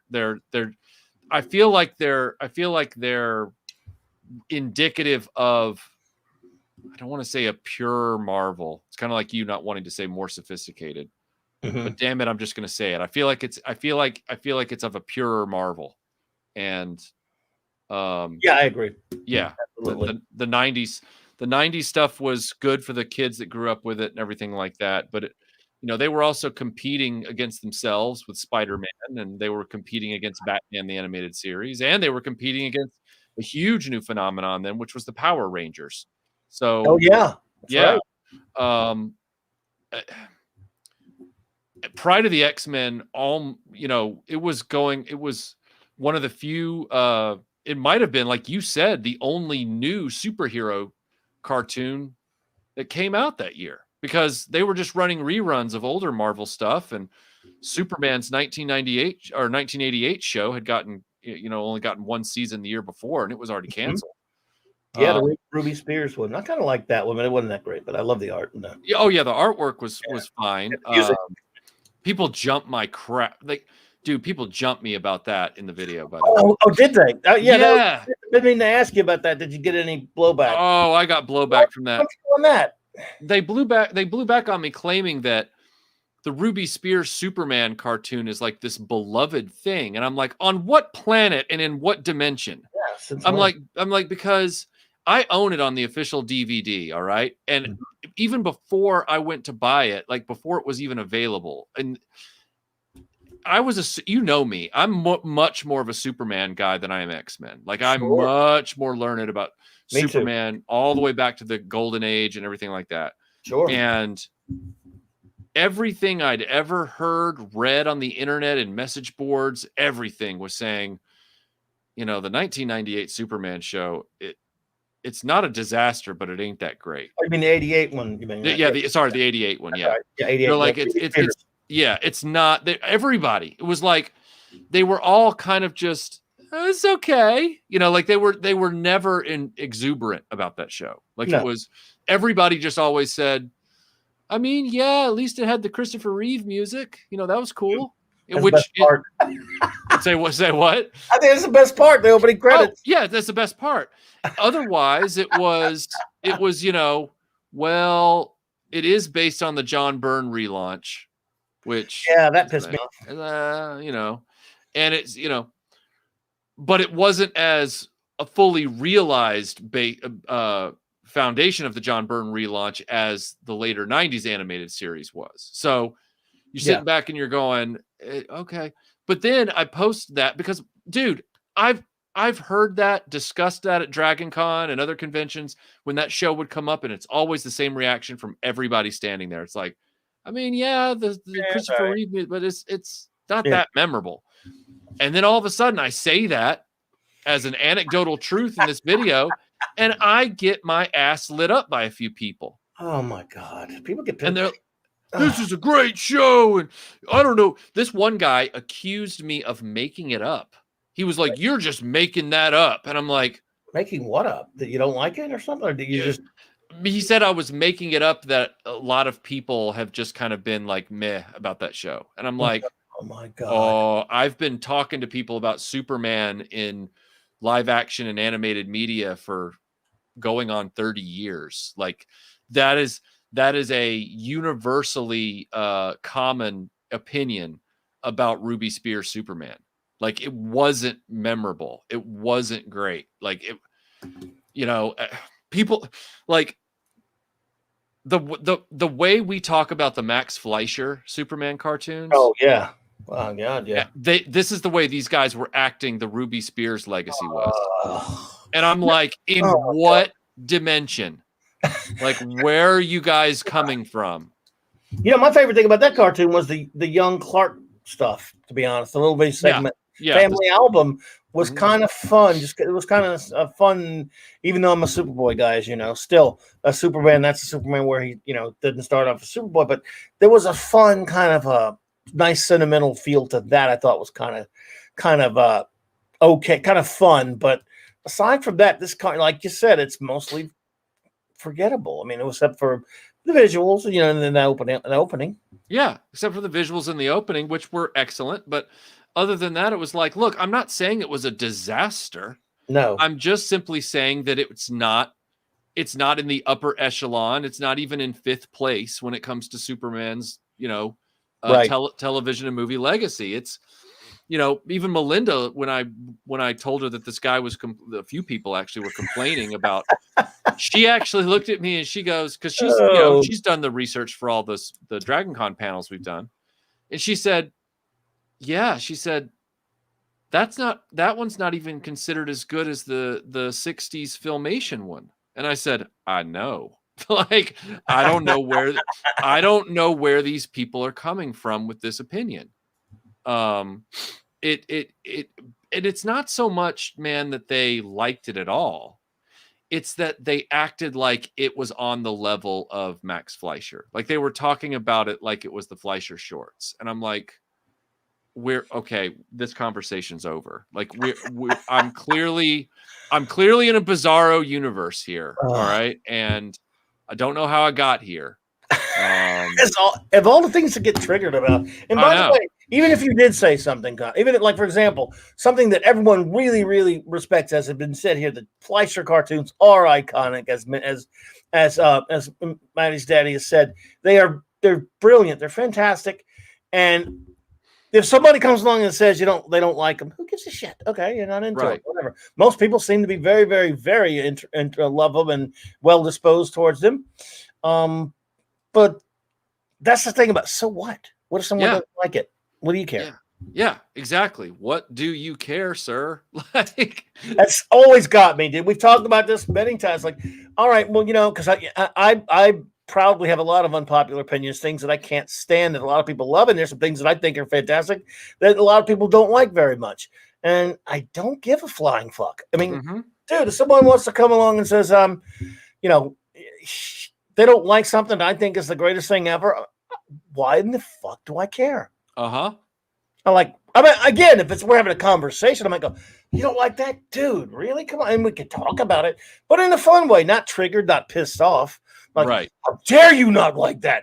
Other than, again, friends kidding around might go, dude, are you nuts? You don't like that? Come on, man. But, that's a little bit different. People that don't know you, you make an off comment that cartoon was just sort of there. You didn't even trash it. You didn't insult anyone. You didn't say, if you like it, you're a piece of crap.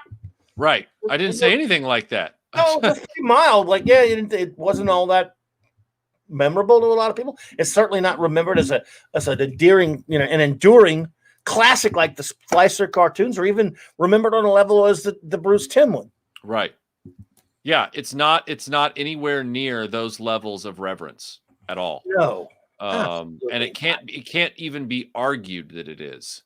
And but you found congratulations, that you could find the trigger on anyone. I think we've learned that about you.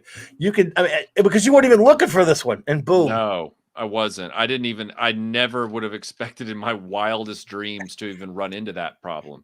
Yeah. Someone might have said, hey, Michael, you didn't like those Ruby. Someone could have said, so Michael, you didn't think much of the Ruby Spears Superman cartoon of the 80s, huh? Well, I thought it was pretty cool. And that's that. Right. Yeah, exactly. But now they're mad at you. Like, they're mad at me. They are mad. Oh, damn it, man. What's wrong with you, man? Come on, man. But I mean, that's to be expected these days. Oh, God. That's, and again, that also comes into play where we're talking about a show that had one episode and it was done, and I maybe they felt burned that I was sitting there saying this one episode was more enjoyable to watch than any of the 13 Ruby Spears Superman shows. And okay, maybe on that level, that's the way they took it. I didn't say it that way. But that's the way they took it, internalized it. They got burned, and they decided to try and punch me in the nose through the internet. But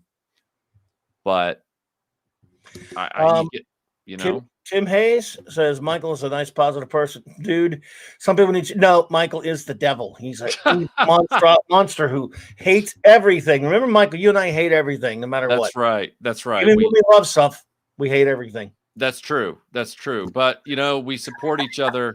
We support each other in our mutual hate of everything. No, but you're right. I appreciate that, Tim. Truly, like we love things so much that we just get passionate about it, and people somehow interpret that as hate. It's like, do you really think that I would spend, countless months making a 40-minute video about one 22-minute failed X-Men cartoon episode if I didn't absolutely love talking about pop culture? Like, really? There will come a day, Michael, where you and I are going to discuss, and I do mean you and I. We're good. This is not the last collaboration. I told you this is the beginning of many. Oh, You and I are going to do a feature video just like this about the Ruby Spears Superman series, just to piss this cool. guy off. Let's do it. Let's make sure that person watches too. And again, no, like, I'm going to watch it and be objective, and I'm going to say what's good about the show, and I'm going to say what's not good about the show. And I know you're the same way. Like, I'm not going to sit there and just throw it under the bus. It's not a pop vinyl. I don't hate it beyond reason. But I'll be interested to see what they have to say when we're showing the clips, you know, as we talk about specific things about that show, and we're calling out big plot problems, and we're putting it in context with the comic, just like we did with this. I want to see what they have to say then. I'm sure they'll still hate me, but you know, of course, well, they'll find the reason, man. I love the Gil King art on it, you know. Oh but, yeah, yeah. Again, there's the thing though. People really love to be triggered by grumpy old ninja Kintaro. I can't say the O. Is it O? How do you say that? Every time you come in there, that's the part I always fall down on. But thank you for being here, by the way. Clobbeirn Times RETROBLASTING. Hail, yes, hail to you, sir. But yeah, people can find anything to be pissed about. I mean, just think, in a couple of weeks, I'm probably gonna be destroyed and never be on the air again, because one of the things I'm going to be honest about, the you know what cut. I'm gonna say it right here. yeah. Folks. The Snyder cut's on the way. I don't want to ruin anybody's reputation, so you may not want to comment on it, Michael. But I'm going to be brutally honest. Oh, I don't, dude. Are you kidding? I'll stand right there with you and just be like, "This sucks." Like, look, you know what though? When you meet a lot of new people that don't know where you come from on it, it's fine to be clear about what you think. I hate Snyder's take on the DC characters. I hate Man of Steel. I hate Bitch versus Shit. They're garbage movies to me. His take on the DC universe is garbage. That said, I had no problem with him getting to make his cut. Yeah, I mean, he get screwed over. Let him do it. It's 4 hours. You know, that's fine. And I've always said, if you're a nice person and you're into that thing, man, just because I don't like it, it's fine. If you're not one of those making like countless videos about me, wishing me death and all this shit like was done for me back in 2013. You know, if you're just live and let live about it, and that's your bag, is to have that thing made. Congrats. I'm glad you got it. It's because I realize they're not going to make a Superman movie the way I want. Anyway, of course, Jar Jar Abrams is going to be terrible, but I'm going to watch it and try to be fair to it, Michael. I promise. I know it's hard to believe because it's me, because you know how much I hate that shit, but I'm going to try to be fair. I'm not. But I'm going to be in the sense that all I mean is, and look, I'm admitting this up front. If there's anything nice to say about it, I'll say it, and I won't like saying. It'll hurt. It will hurt. But I don't think it's going to happen. But when are you planning on? Okay, so this thing comes out what, like a week? I think a week or two. Okay, yeah, so this week or next. When are you going to do the show about it? Well, after it drops, I actually have access to HBO Max. I don't like Disney Plus. I don't pay for it. I have codes of someone else in my family, and I know that's evil, everyone. But I'm sorry. I spent enough money on fucking DC crap and Star Wars and Star Trek over the years that if I watch something via means where I didn't pay for it, tough titty. You're the fuckers that ruined all this shit. I would be happy to pay for these things if you weren't ruining them all. I'm going to watch them now, and screw you. But so I'll watch it when it comes out. So I guess maybe dude, it's going to be insufferable. Oh, it's going to be horrendous. The reason I asked is because I also have HBO Max. It came free with our AT&T fiber. And so Melinda's been joshing me a little bit about it because she and I both hated Man of Steel, and we never went back to another Snyder DC movie. And so she's been hearing about this whole Snyder cut thing, and she's like, well, it's something you could talk about. And I'm like, okay. So I put out that one video I did where I called out all the people who rightfully over the last few years have been saying on YouTube on their various channels that Zack Snyder is one of the poster children for where a lot of these pop culture franchises have gone off the rails. And then all of a sudden this Snyder Cut thing gets made and they're like, oh, it's a big win for the fans. It's like these same channels. And I'm going, what the fuck? Like, what are you, how? Like, what? It's a win for the fans that wanted it, and that's all. Yeah, and that was my. I think that's what I. Yeah, that's what I said. Is like it's a win for who exactly? You know, it's a win for the people who've been keeping our franchises and our beloved mythologies in dumpster fires. Thanks, Tim. So look, yeah. you wanted it to happen, and you're one of the ones that in the campaign. That's cool. I'm not. Look, fine. You got something you want. That's hey, just because I don't like it doesn't mean I'm gonna be petty and go, look, I hate you people. No, you got it. And if you're a nice person, you're into that. But it's not a win for all some people who I dearly love as YouTubers, and we don't call it other YouTubers here. I love them to death, and I'm still a fan. Seem to be operating under the opinion that it was a win for all fandoms. That's just something I patently disagree with. Same. It's a win for the people. It's I hate to sports ball you, buddy, but it's like the team that wins that goes 1-15. Instead of in the 16 game schedule, they win. Let's say they have a bunch of losses. And they don't want to be that one team of almost the few teams in history that goes a whole season without at least one win. Then they get that one win, and they wow, we got one. Great. At least you didn't have a complete goose egg of a season. You didn't go to the playoffs, but you didn't. Was it a win for all the other teams? No, I don't give a shit. Right. You got your one win, then that's it. And look, more power to you. That's fine. It benefits no one, and you know what? That's been borne out. That's been borne out by what happened a couple weeks ago with the Jar Jar Abrams. And back when this was announced, I knew this wasn't a win for even anybody other than short term for the people who wanted that cut to come out, and which is fine. Snyder Cut. I'm glad you guys got it. But it's not a win for anyone else because you got Jar Jar Abrams being paid $500 million to destroy the DCEU and destroy Warner. So yeah. I'm right there with you in lockstep on that one. I do not see this as a win in any way for the DC efforts at Warner Brothers. But Grumpy Old Ninja Kantaro. Yes, Zach's take is off and too dark, but Warner wanted Aquabat, girl bat with the sword and klutzy bat with speed. Look, by the way, I do like Henry Cavill. That's a shame he never got a chance to play Superman because I think he could have been a good casting. And he's a cool dude. Everyone from and people say Zach's a nice guy. I don't have a problem with that either. Fine, he's a nice guy if he is. He's a nice guy, but he shouldn't be doing comic book movies. His take on comic book movies is completely nihilistic and wrong. Completely nihilistic. And this is also a guy, when he was hired, admitted he didn't like Superman, didn't respect him, called him a dork.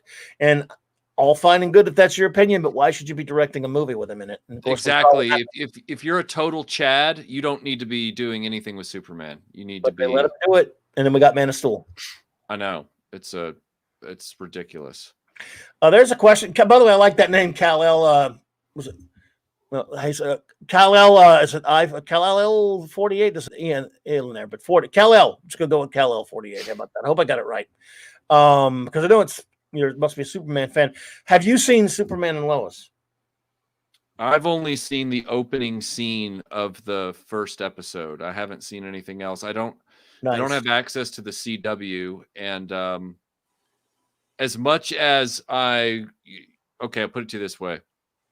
As much as I would be much quicker to watch that Superman than Snyder's Superman, I automatically saw in the opening sequences that it's like about him with multiple kids and stuff. And I'm going, I don't want to see this.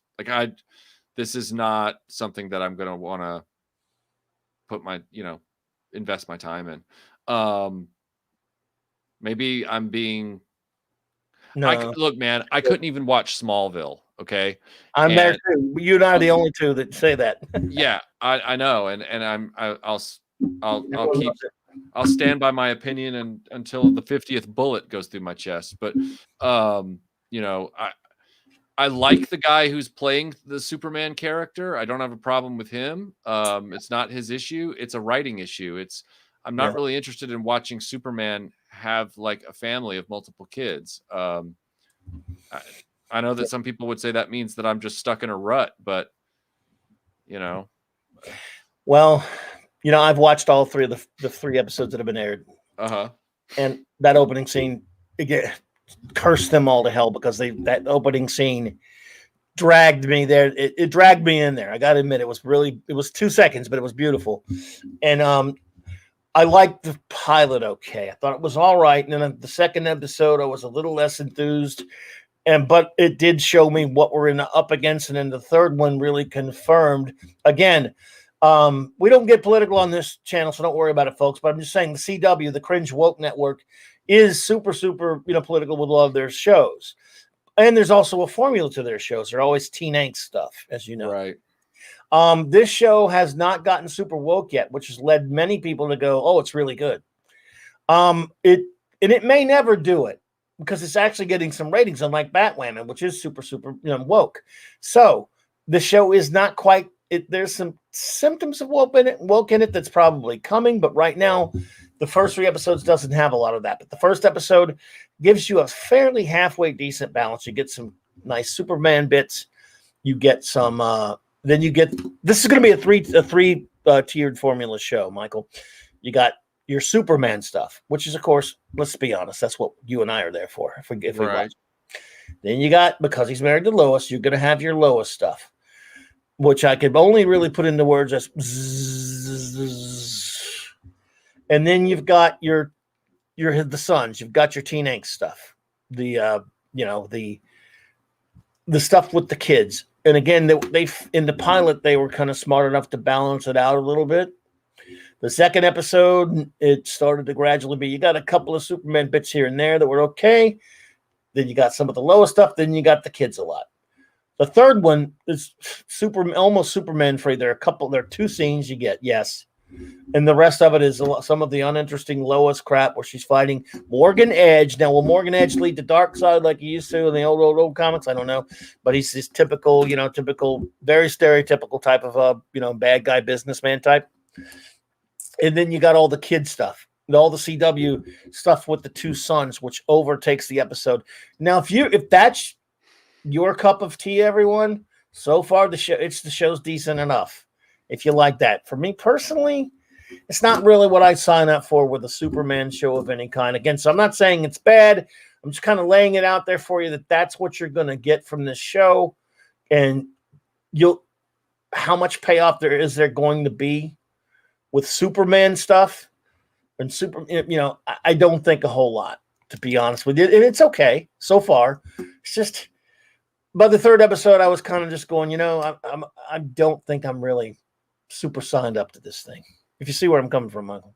No, I do. Like I said, I don't wish any ill will on that show. It's just more of, I'm not interested in watching Superman in high school in Smallville. Like I'm not interested in a no flights, no tights show, but I'm also not interested in Superman meets the Waltons, where he's got 3 kids, and I'm going, what the heck? Like, it's Canadian Spider-Man does whatever Canadian Spider can. That's very funny. I don't want to see Superman bits. Sorry, go ahead, man. He just got me. Yeah, I like I said, I don't hate the show. It's just not something I want to devote my time to. Right. I like the guy playing Superman. So it's a shame because I really wanted to watch another Superman show, but I'm tired of them with the technology we have now, this amazing special effects technology where Superman can be nearly fully realized.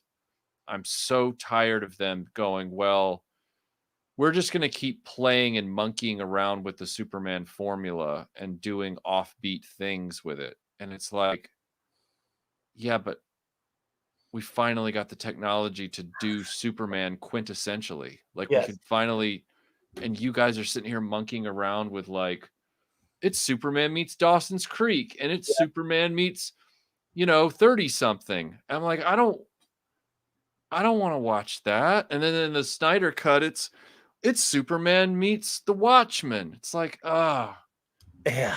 I can somebody please just make Superman like with the technology and the right actor? Like, I didn't mind Henry Cavill, but he never got to play Superman. I don't mind this guy, but they're putting him in a situation that's not, it's not the Superman that I've been waiting my whole life to see on screen. And look, in 1978, Christopher Reeve was the Superman we'd all been waiting on to see. And time rolls on, and we know they're still going to keep making Superman stuff. And the technology has gotten better for flights and superhero feats since 1978. That's undeniable. So even though it's going to be very hard to fill Christopher Reeve's boots, there are some people who do an admirable job, like this actor right here. And I think it would be really nice to see him doing classic Superman stuff. But, it would be. Superman's got 3 kids and Lois is irritated with him. Well, that sounds like the comic book When I Quit. It was like in 2007, it was like, oh, Superman and Lois are having marriage problems again. And one of his powers went wacky. And they're going to have a kid. It's like, Superman Return. It's like, I don't care. That's kind of me with it. I mean, you drag it, but all the CW stuff, that's the exact formula for all of their shows. This scene, of course, was fantastic. I love this costume. He's cool. Yeah. By the way, for a TV show, it has actually pretty decent special effects. Oh, that's my point. That's my whole point. They're using the technology to do the stuff, but it's like in the backdrop of its family ties. And I'm like, oh my God. Like, I know I sound like an asshole. I know I do, but that's what we're here for, dude. We both do. Right. Yeah. We're not trying to bum anyone out, but we were asked a question about that. And actually I brought it up first. The Snap crew, welcome. Nice to see you. But again, I don't like anything really done on the CW. It's not just this show. Remember, they have to do this under it's Greg Berlanti's the big problem for me. The woke sphere. And so, and again, it may not go woke. But it is CW, so probably was Berlanti, but they, maybe they actually want ratings because it's doing very well in the ratings, which is fine. So, look, but for me, the whole Greg Berlanti approach, the CW approach, even before the silly woke stuff, it's just like I watched the first 2 seasons of The Flash. I can't give you a good reason why. I just did. I would love to know, really, in the abstract. I would love to know how the woke contingent thinks that they can make Superman more progressive than he already has been for 80 years. I mean, and what I mean by that is Superman is the ideal for every human being on the planet to aspire to in terms of behavior and being nice to people and kindness and doing for others and acceptance and all those kind of things. And he did it without having to have a political agenda. The whole point of Superman, as he said many times, was, I do not get involved in the politics of humanity. I just try and set an example for the world to follow as far as being a good being.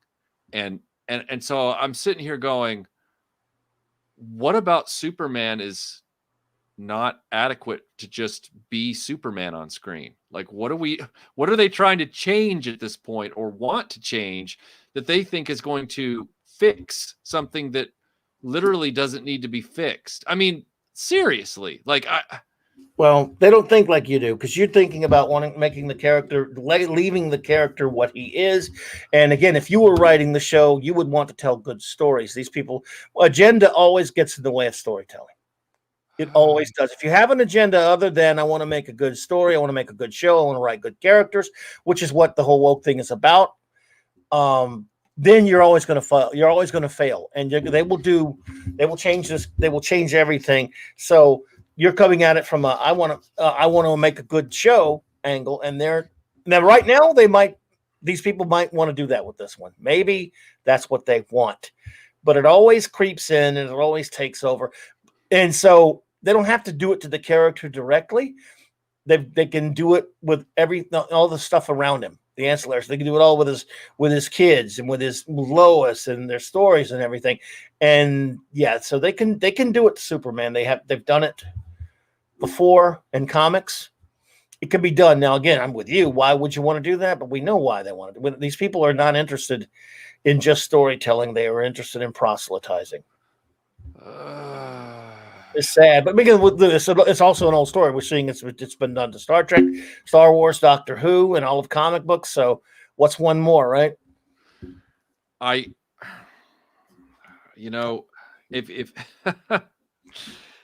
if you're trying to tell stories like this, superhero, like, I know that there's people that argue that, Marvel, in the 60s told stories that had social relevance and all that kind of stuff. And it's like, yeah, they told stories like, hey, don't get addicted to drugs in college. Like, that's kind of a universal message. It's like, I think no matter what your political bend, it's a pretty good piece of advice. Don't get hooked on drugs in college. Like, they were telling stories about domestic challenges and stuff like that anybody would face in any scenario. And Superman is the same thing. Universal, and same thing with the original Star Trek. It's universal challenges that are faced by the human spirit. Yes. And moral quandaries and all that kind of stuff. And, it's like the whole Doctor Who thing with Genesis of the Daleks, things like, do I have the right to wipe out a species, even though I know it'll be evil? That's a question that anybody would ask, no matter what their background, if they were put in that situation. And so that's what's guided us, since we were sitting around campfires, are those bigger ideas. And these characters embody those bigger ideas. If you want to tell stories that are about specific political punditing topics, then you need to go make those obnoxious movies that don't age well, like the ones that are so ham-fisted about it. But I feel like they're devaluing the importance of these types of stories. These types of stories have traditionally, throughout the last 80, longer than 80 years, but in the time of film and television as well, these types of characters in modern media are the equivalent of the campfire stories that brought societies together to talk about universal truths.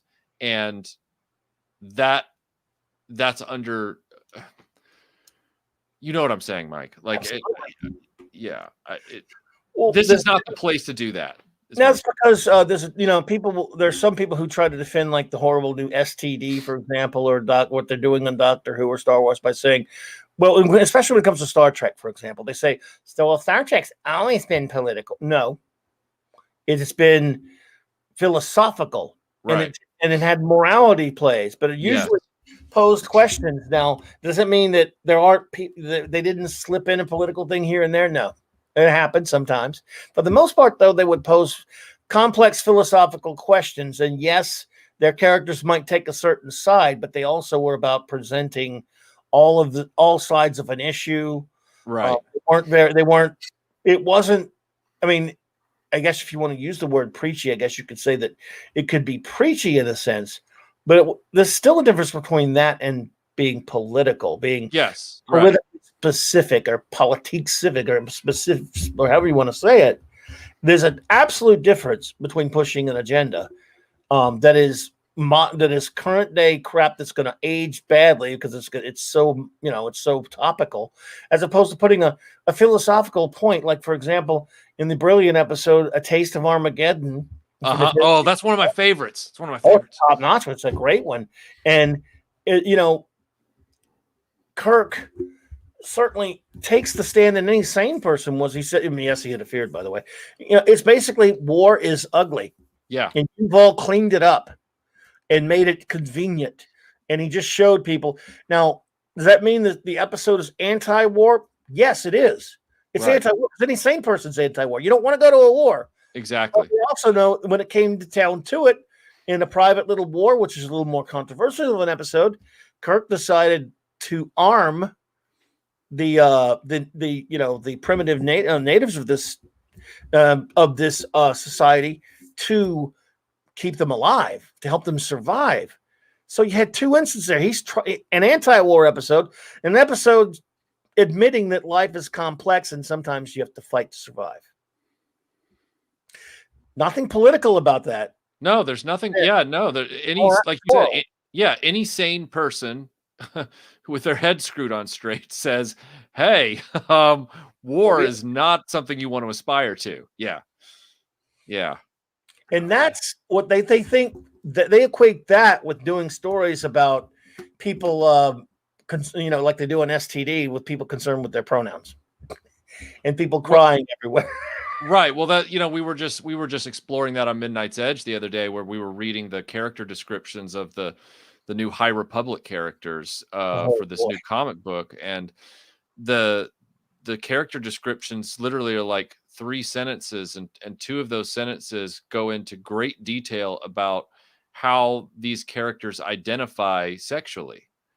And you're going, so I went to the internet and I was like, I pulled up the original character page for the Star Wars storybook from 1977, the big hardback storybook adaptation with photos from the movie and everything. And in the front page there is a photograph, a series of photographs of all the main characters in the movie and a brief description of who they are to introduce them, And I'm like, let me read you some of these, and it's like, Luke Skywalker is a farm boy on Tatooine who wants to, leave this his planet for adventure and become a space pilot. Full stop.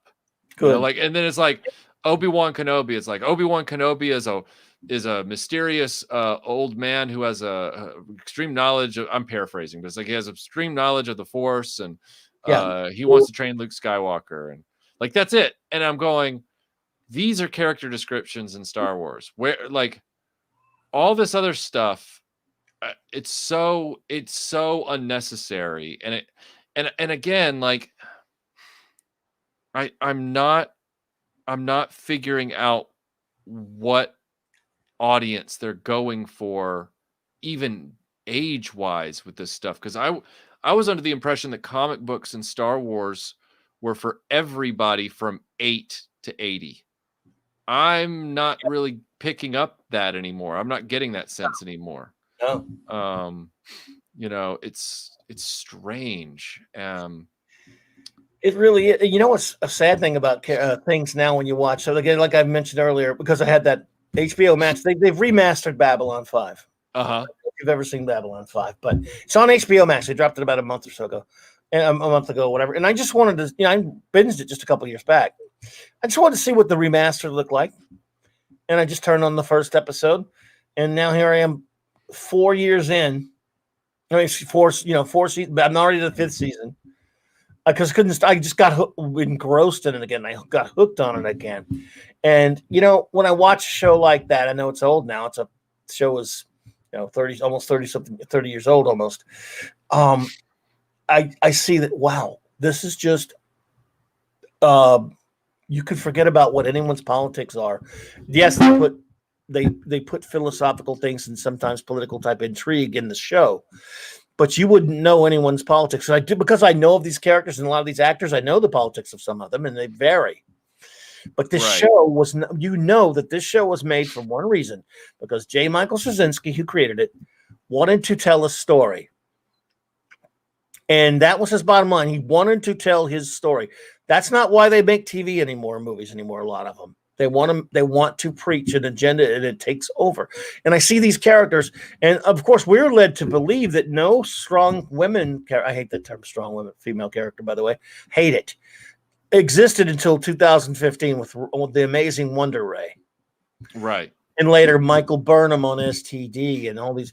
These are strong female characters. To me, modern fiction, especially with TV and film, have ruined not only the female character, they're all ruined now. They're all terrible. They're all going to be written with an agenda. That's going to ruin the male characters as well, because they're not characters anymore. They're ciphers to preach an agenda. When I watch these shows sometimes, whether it's like Deep Space Nine, whether it's original Trek or Next Generation, which has been sullied for a different reason, or whatever it is, Babylon 5, you name the old show. and I see great female characters, and because of what's happened since 2015 and all this nonsense we're told about how there were never any great female characters before then, it makes me, and I don't even want to. I don't want this. I don't want to have to think this, but I can't help it. I'll see a character on like Kira Nerys, like Jadzia Dax, or you name the Ivanova on Babylon 5 or whatever, and I can't help it because of these arguments that have been going on in fandom the past couple of years ago. Really, no great female characters, huh? Look at these characters. Look at Ripley. Right. Look at Sarah Connor. Look at Princess Leia. Look at all these other from films as well. No great female characters, huh? Okay, there are only tons of great female characters, but you idiots have never watched this stuff. These are actual characters because they were created for a story. They weren't created for an agenda. And I think that's probably where I'm focusing in as well, because when I see these new characters, for these comic books for Star Wars as an example, and they're writing the character descriptions that way, and it's in such a single-minded kind of way, it's like, I really don't have any issue with new characters being created in fiction that are different from me. I don't have any problem with that whatsoever. I don't mind finding out in the course of a story through context clues or overt scenes or anything like that a new character in the Star Wars universe is what we would on Earth call, gay or homosexual or whatever like that. Yeah, I don't have me either any problem with that. What I have an issue with is that they're not writing it. They're not writing it in a way where the universe of Star Wars is wrapped around these characters first. It's more like you said, these are now props and ciphers, where that's unnecessarily out front, which both undermines the character and undermines the credibility of the story itself. Yep. I don't know. No, it's exactly right. It's that if that's your motivation, if that's what you want to do, then you've already failed, because just write a story, write a character, and write them as human beings. Because you know what? When it comes down to it, there's no such thing as a strong female or a strong male. There are people, and then they have strengths and weaknesses, right? Like everyone else. And yes, even in something that is way out there fiction, whether it's fantasy or science fiction or superhero stuff, whatever it is, there still has to be a certain. I'm going to steal a word from the great R&B. Everyone, Robert Meyer Burnett says it all the time, and it's perfect. Verisimilitude, in the sense that when you're writing this character, you have to believe this character. You have to believe it when you're writing them that they are a real person. Right. I don't care what the situation they're in. And if you write them like you believe they are a real person and it's a good story and a good characterization, then your viewer or reader will believe it. Exactly. Into it. Yeah. I look, I've said it many times and I'll say it again. I know the importance and the benefit of feeling like you can see yourself in a character. Now, I'm of the opinion that I can see myself in many different characters that don't look like me or even have my gender. I see myself in Lara Croft. I see myself in Dazzler as much as I see myself in Nightcrawler, for God's sake. Yes, absolutely. He's got a prehensile tail and 3 toes. So but my point in saying all that is I don't begrudge people, the reality of, well, I haven't seen many people who are closer in literal aesthetics and behavior to me in fiction as much as you have. And I'm like, oh yeah. Law of averages. Absolutely. That's true. And I don't want to take that importance away from any of those people. What I'm trying to say is cheapening the writing of those characters to this level only undermines their arrival into front row fiction. And I find that we talked about that with The Force Awakens back on the Grenache Network when we were picking apart. And I talked about how I was so mad. Remember when we were discussing it, I talked about how mad I was about how that Finn character for John Boyega had rolled out, because he was he was the only compelling character in the trailer because he was this stormtrooper that was defecting. And I was like, ooh, that's an original idea. Like, I wonder what that's going to be all about. And on the poster, they showed him with a lightsaber. And it was like, ooh, what if he's like this guy that the Force, the Force's destiny for him is that you're a good person and we need you in this fight against this new enemy. Because the trailer didn't give up that much. It was like, and then, and all of it was just bait and switch. Not only did they bait and switch the lightsaber out of his hand and give it to, Rey, but they also then took all of his agency away and made him a side character for the rest of the series. And it was like, my God, this is, you talk about in name only. I mean, I want to look at Disney and be like, that's not representation. That's an insult. It's an insult to everybody in the audience. And that's my point, is like what they're doing with these characters is not representation. What they're doing is I don't know, it's some sort of duplicitous, hypocritical agenda. And we, they owe it to the audience to do better. They owe it not only to the legacy audience, but they also owe it to the people that they say they're trying to do this for. I don't know. Yeah, absolutely. Again, this strange need to have a character that quote unquote looks like you. And we know that's code for, if you're a woman, you could only really enjoy female characters. If you're black, you could only you can only really relate to a black character. If you're white, I guess that means no matter what ethnicity you are, you could only relate to a character of ethnicity. That has gotten away from organic diversity, like the organic diversity.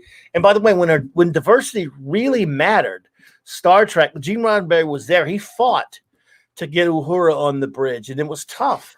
Right. He was actually fighting something. See, so he was doing something important. He was fighting to put, he was fighting to show that in the 23rd century, nobody cared what color you were. And it wasn't easy for him. He had to fight the network on that. Right. Okay. And to show women in positions of authority and things like that. He had to fight for that. But then we get into the 90s and, we get a black captain like Cisco, for example. Yeah. I love it. I love Deep Space Nine. Other than one episode where the issue of quote unquote his race came up, which was the episode, of course, Beyond the Farthest Star, whatever it was, where it was about him as a science, he was dreaming he was a science fiction writer in the 50s. Cisco's race, in other words, and in race, I say ethnicity, never came up. Not once. And the whole point of that was it's the 24th century. No one gives a shit what color you are, or for that matter, what planet you're from, or anything like that. Cisco was not a black man. He was a human amongst humans and aliens. And that's the wonderful thing about Star Trek. That was not forced. I mean, obviously they came up with the idea. We're going to have, at a time when, again, you didn't see a lot of black leads even then in the early 90s. Yeah. Is that much. You see, it was not that they weren't unheard of. They were around, but on a Star Trek show. And so, yes, they thought, let's show. We're going to use Star Trek. And this is the right way to use diversity. We're going to show that that in this time period, in this future, nobody cares what color you are. You're just a human. You're just a Cardassian. You're just a Klingon or what have you. And that was the whole point. And they did it well with that character. And it meant something a lot more back then than now when you just have to have diversity quotas for everything that you make. And, again, going back to Star Trek a little bit even more, when it comes to talking about, issues, important issues, let that be your last battlefield. No, it's about as subtle as a punch in the face. Right. But still, the morality of the story wasn't so much political. It was morality. It was about, hey, you're hating people who look different from you, and that's the only reason. There was an anti-bigotry episode. Right. It wasn't super political, and it also wasn't sticking its hand in anyone's face directly and saying, like singling people out like they do now with modern stuff and saying, hey, you bunch of bigots, this. It just showed, all it did was the episode said, racial bigotry is bad and wrong. Right. It didn't pull out it didn't point a finger at any political person in particular, but it knew who it was. It was just saying this is a bad thing. That's called morality, a morality play. In STD, they come out, and not only do they do it in their episodes, they come out in interviews to people on the shows, on the new bad reboot show, and say everybody who votes a certain way is a bigot and a monster and an alt-right, this, that, and the other thing.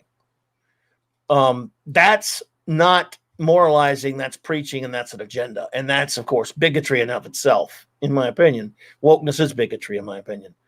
Forced wokeness stuff, this wokeitude here. And so that's why when they say Star Trek is political, it's not political. It's not supposed to be. It's supposed to be moral.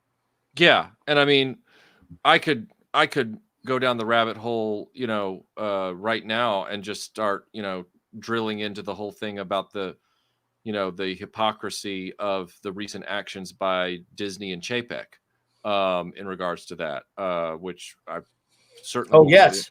Yeah, I won't get into. Oh, well, I know that we're officially supposed to be talking about X-Men, we've done that. I mean, unless you got more to say about it. No. I was making a joke towards you and the audience, of course, but because on some level, when I go back and re-listen to this, I'll be like, and here's where I derailed the conversation. But the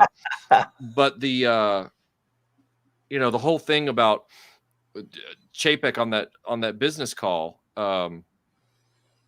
when they asked him point blank, why was Gina Carano fired for the exact same thing that Pedro was kept on the payroll for. Yeah. Even though it wasn't even the same, but yeah, go ahead. No, it wasn't. As a matter of fact, Pedro's was far more overt and incendiary. Yep. Yes. But I was talking about it conceptually, Yes, sure, and, sure.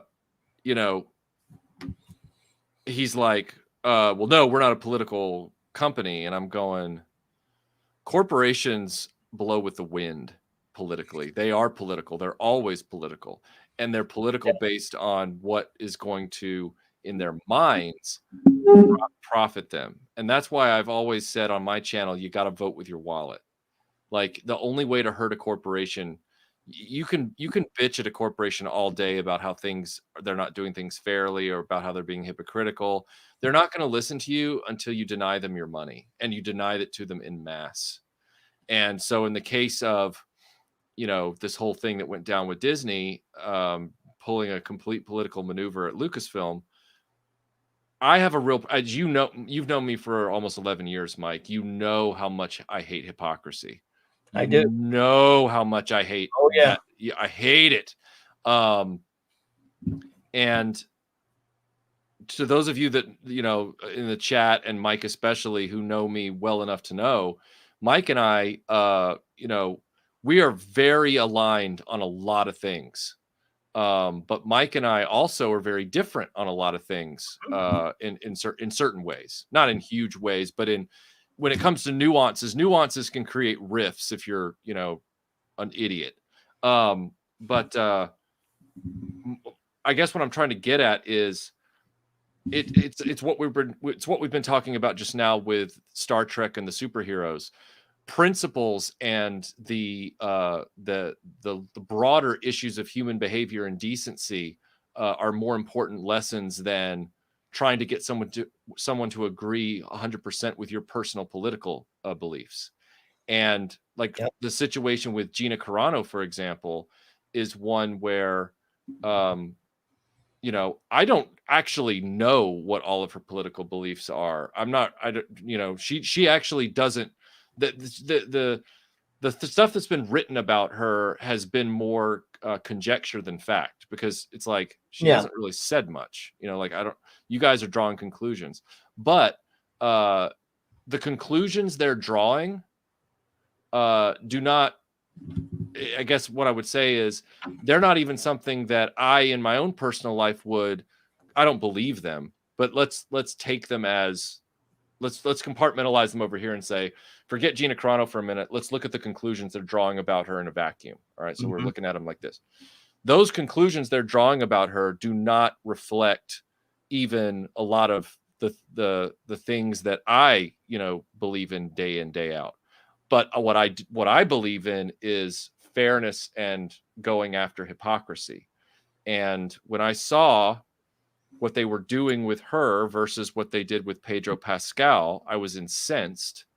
And then I watched the Ben Shapiro interview and all that stuff. See, I told you I'm about to go ramble down this rabbit hole, but That's okay. My point is that I cannot stand injustice and I cannot stand hypocrisy. And as you know me, Mike, I really can't stand corporate culture. I know. And so I'm reading into all these things and I'm watching it happen. And I'm just going, my God, this is why I didn't ever buy Disney Plus. Like this is exactly why. So I don't know.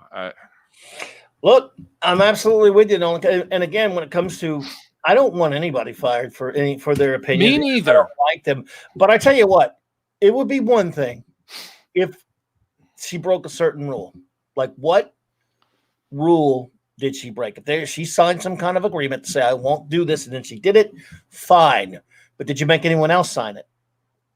And if you don't have that, then you had no grounds to fire anybody. Right.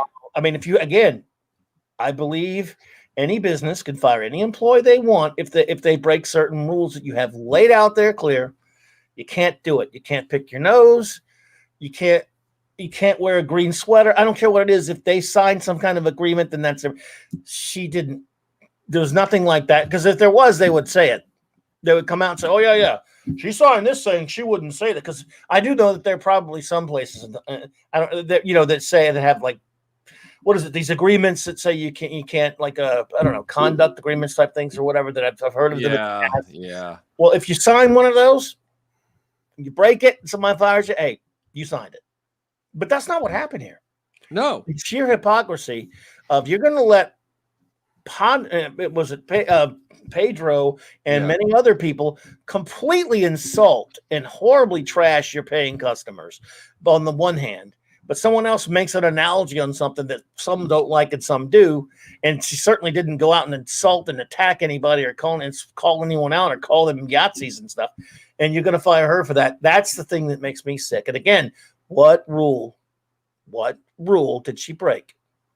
Yeah, as you know, man, and anyone who's watched my videos, I'm big on facts and I'm big on the truth and I'm big on justice. And I followed Gina Carano on Twitter, have for a long time. And, I was watching those tweets in real time. And when I saw the tweets compared to the headlines, I was like, what the fuck? Like, I was like, I used to be a newspaper reporter for a daily newspaper, not a major metropolitan newspaper like Clark, but I was a daily newspaper city reporter. I was at the top of the bullpen. And I did it for over 2 years. I was nominated for Atlanta Journalist of the Year. Didn't win, but I was nominated.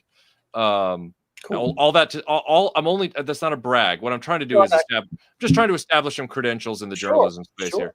And when I saw those headlines versus the tweet, I was appalled because I was like, I would have gotten that headline never would have gone out when I was working in 2006. Yeah, Scuba, you're right.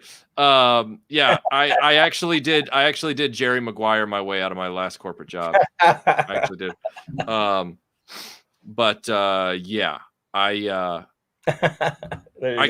couldn't believe how they let those headlines go out. Yeah, it really is. Like I say, either have standards and hold everybody to it, or don't hold anybody to it. Right. Because I'll be honest with you, you know pretty much where I come from politically, and I don't like all these celebrities being dickheads and stuff when they say, their activism and shit like that. But the difference, I just don't want them canceled. Let them say their stupid shit and let people make the judgment. If you think somebody is an asshole because they say a bunch of political crap, and you say, well, I'm not going to watch their movies, fine. You're voting with your wallet, good. Or if you think, yeah, so and so's a dickhead, but I'll still watch a stupid movie, that's cool too. Just if they were consistent and they weren't a bunch of hypocrites, and they said, hey, let him say what he wants, let her say what she wants, I wouldn't have an issue. I'd have plenty of other issues with shitty garbage Disney. But no, they clearly, and then Bob Chapek with his bullshit. We're not political. No, okay, sure. Yeah. Yeah. Yeah, we believe you, dude. Idiot. Why don't you just say no comment instead of lying? Right. How about that? We're not commenting on it at this time.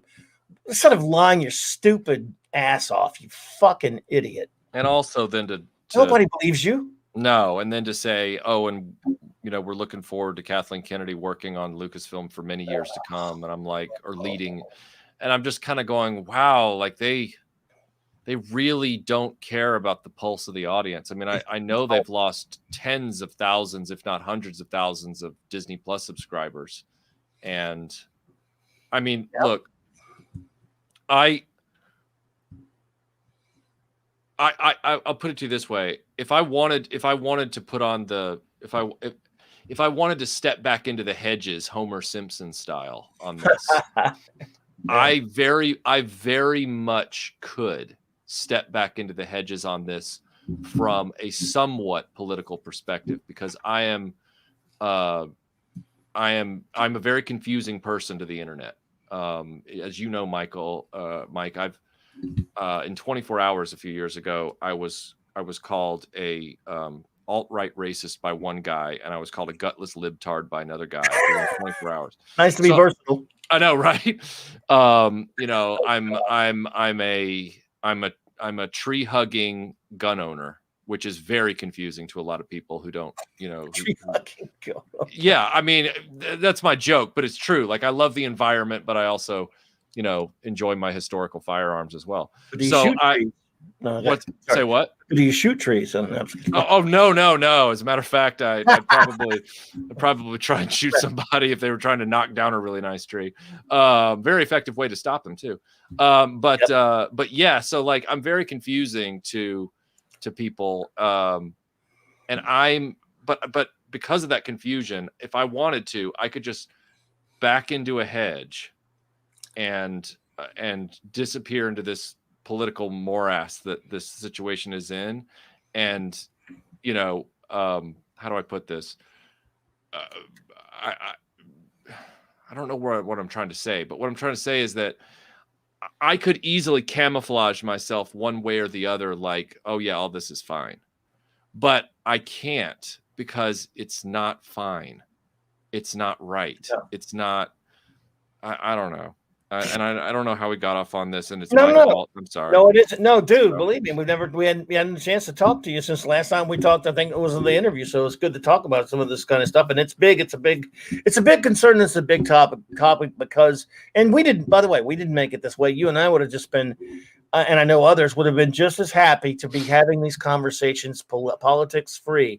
And we, for the most part, you're not a political channel, and neither am I. No, I'm not. Yeah, Sometimes they put this stuff out there, so like the woke stuff and everything else, they put it so far out there, you can't help but comment on it sometimes. And I don't go super deep politically here ever. Right. And we're not doing that now. We're talking about something that does have to do with pop culture. Right. And of course the Gina thing, but we're not getting like super political, like in terms of, R's or D's or anything like that. Right. Just talking about something that is cultural. There's the thing. They have made it cultural. In other words, it would be nice if, I used to be a big political junkie. I listened to and watch a lot of political shows and things like that. And I think you should try to inform yourself on things like that. All that's perfectly fine. But I personally never wanted to do a show like that. And I know you didn't either. And I don't watch that for entertainment like I kind of used to. Right. So, but they have decided to infiltrate every aspect of culture with their politics. There have been plenty of times, Michael, when I've watched or read something where I would go, I would, because I was politically, attuned, I would go, yeah, you could tell they threw a little bit of their own politics in that thing, but it was still pretty good. I liked it. It happened to smaller degrees. Yeah. Now we're to a point where if you watch something, and this is kind of concerning me lately, this is something I did want to address with you on this, that now if everything is so quote unquote woke, as they say, that when you watch something that isn't like ridiculously woke on the wokeometer scale of like a 10 on this or 100 on the scale, you go, well, that was kind of okay. At least it wasn't woke. I didn't get preached at and called names and shit, so that was kind of okay. And it is sad. Like Cobra Kai, I really loved it. Yeah, Cobra Kai's great. That's a great show. Yeah. I'm using it as an example. I loved it. Are there teeny tiny slivers of woke here? I don't really. They're almost non-existent. Where you can watch another show or movie now and go, "Oh, that was pretty good." Because I don't really like much new stuff. I know you don't either. But you can go, "That was pretty good." And yeah, and someone would go, "What about that or this?" Yeah, it's kind of wokey, but for the most part, it was pretty decent. And it's a shame that that's happening. And now, Michael, this is happening to a point where, and this really concerns me, we're having a lot of people. I'm hearing this from people that, by the way, that I really adore and really love as people that are really great, saying things like, well, man, it was kind of, but at least it wasn't all that woke. I mean, yeah, but are you now conflating the artistic merits or lack of same with how woke it was? And yes, it's fine to note that because it's in everything. It's ruined Doctor Who and Star Wars and Star Trek and comics. So I get you. I get that being a default, but nevertheless, now don't start saying this. Here's a common refrain, for example. Well, say what you want about Snyder, but after Jar Jar Abrams gets through a Superman, you're going to be begging for Snyder. No, I won't. Right. And I'm not going to say who it is. One of my favorite YouTubers, love him to death. Absolutely love him. Yeah, there's different kinds of bad. Right. It does not mean I will like his take on maybe he'll do something good one day and surprise me, but it doesn't mean I will like what he's doing automatically because someone says he won't be filling the Snyder Cut, for example, with identity politics. That's probably true. But why should that mean? Why should I watch that thing for 4 hours? And if I think it sucks, go, yeah, but at least it wasn't woke, so it's great. I might go, if you say, well, was it woke? And I'll go, no, it wasn't, but it still sucks. If it sucks. Right. But now they're like, oh, no, well, you're going to be begging for Snyder after Jar Jar Abrams gets his stupid hands. No, I've hated Jar Jar Abrams for 10 years, so you're not going to surprise me there. But no. And we're starting to see that a little bit. I'm like, wait a minute. I get we have to talk about the woke stuff because culture is important. Politics is downstream from culture. But I'm not going to say a TV show, a movie, or a book or a comic is better because it wasn't woke, and that's all. If you see where I'm coming from. Yeah, I totally see where you're coming from. Yeah. You can't use that as the only measuring stick now to accept something. You still have to measure something on some level of objective merits. And like you said with Cobra Kai, which, Melinda and I love that show. For all of it seems like it continually balances itself out because for all of the, like you said, little slivers of annoyance that might slip in here and there, they're not detrimental to it, but they're kind of there. There's always within 3 seconds of that, there's always some line or gesture or sight gag, not gag, but yes, but visual or something that completely countermands it and reminds people, hey, why don't we try to not be huge wimps all the time? I love it for that. Yeah. Oh God. It's like the scene where was it Johnny's doing the dating thing, the dating app thing, and he's talking to this really, really woke stuck up bitch who says something about patriarchy, and he goes, yeah, I hate the Patriots too. Yeah. One of my favorite ones one of my favorites, it made me laugh out loud, was right at the beginning of, I believe it was the first episode of season 3. It could have been the second episode. I can't remember.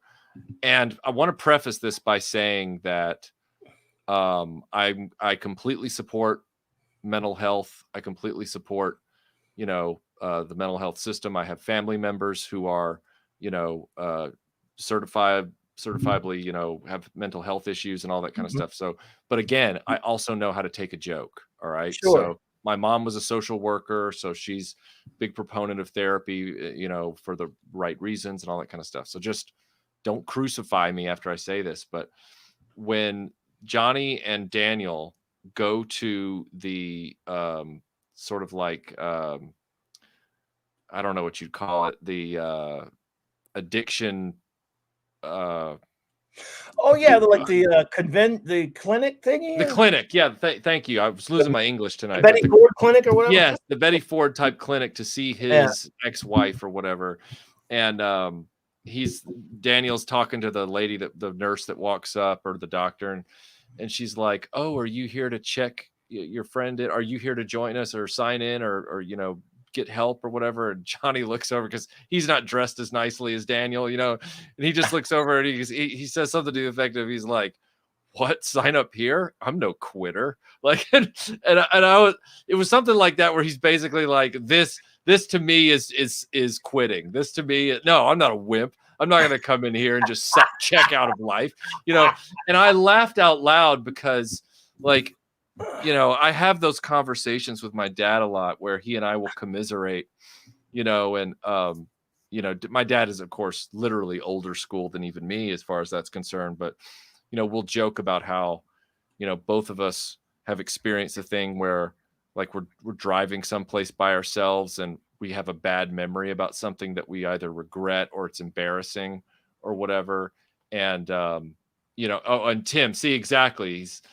I've had mental health issues most of my life. My anxiety and depression have to be kept in check. Sucks. However, I'm still alive. Yeah, exactly. And part of the, yes. And part of the way that we keep ourselves alive and, you know, together, both holistically, autonomously and amongst each other, is by being able to laugh and have fun with one another and keep everything light.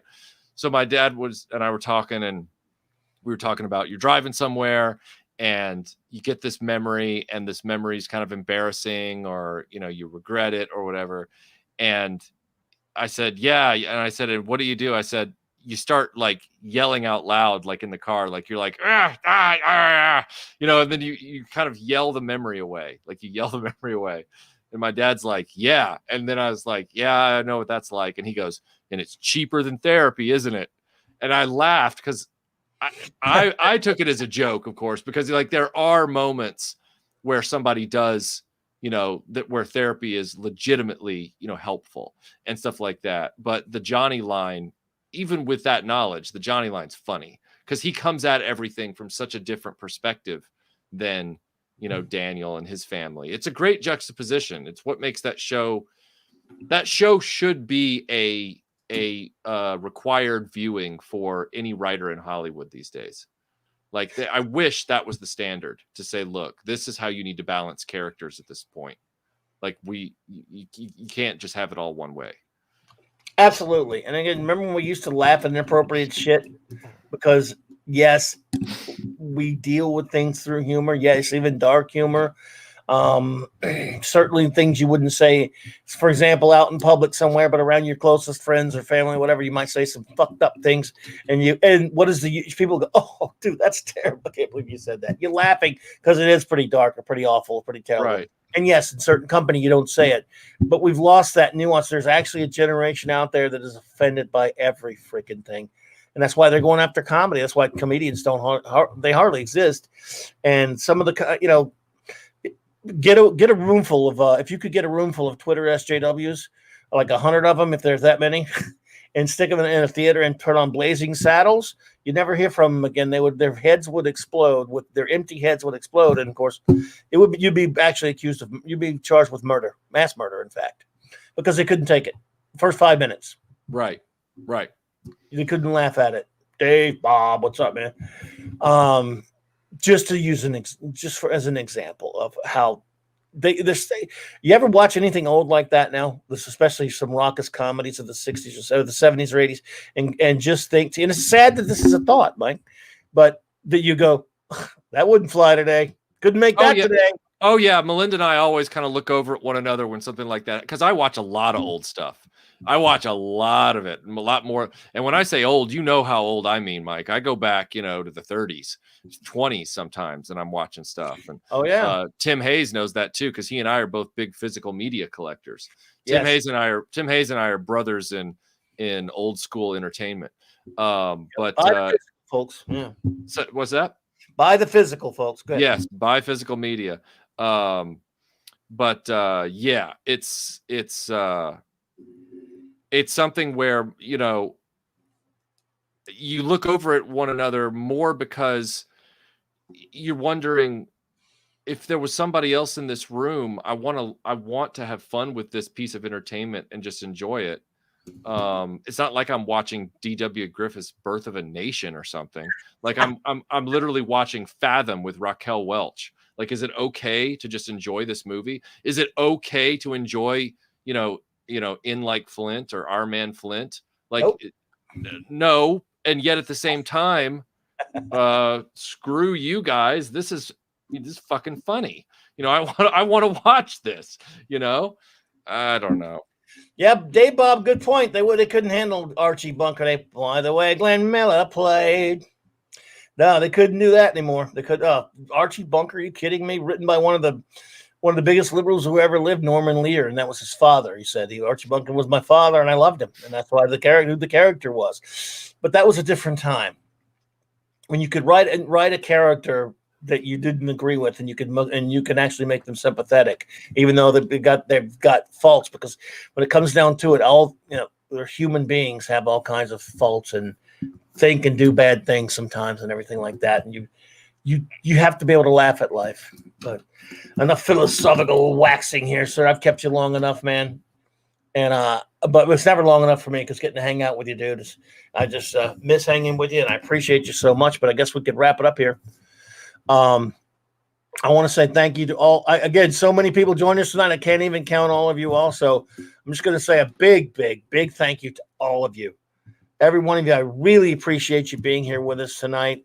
I have had so much fun hanging out with my old friend Michael. This has been. I mean, again, I kept him here. Oh, dude, look how long I kept you, dude. I'm sorry. I can't help it, It's man. really fine. I'm good. It's all good. But, this is what I love to do, man, and I hope I get you on in the not too distant future again, brother. I'll think of some excuse, man, something we can talk about. I mean, we can just talk about any old damn thing, of course, but it's always good to have a topic. And I cannot thank you enough for letting me be part of that video, sir. I'm just honored. I want to tell everyone, please, if you have not already, go to the Retro Blasting page, and if you have not subscribed yet, please do. Of course, the link is in the chat, and go find the Pride of the X-Men video, and find all the videos, because I could just name you off so many amazing videos he's done, but you just go discover it for yourself if you have not, because it's the best channel on YouTube. They're the best videos out there. And if you love learning about old cartoons, from the 80s, or toys or toy sets, and many, many other things as well. Toys in general, of course, but especially the vintage. It's Retro Blasting, man. Thanks, man. And I just had a lot of fun being here tonight, as far as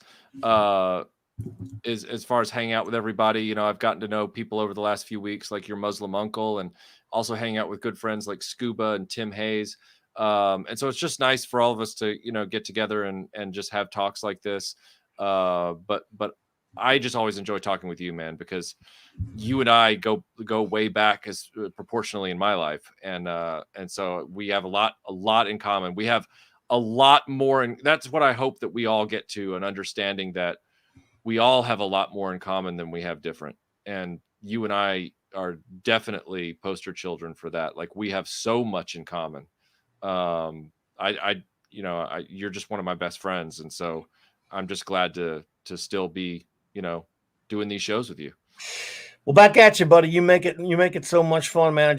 I could talk to you all night, man. And I did. I kept you all night. And I'm glad I did, because it's been a while. And, dude, I want to thank you for every time you've been on this show with me. I'm very honored to have you here. And we got a great chat. Everyone, tomorrow is the big 800. That's right. For some reason, the universe is so screwed up, it let me do 799 of these things now.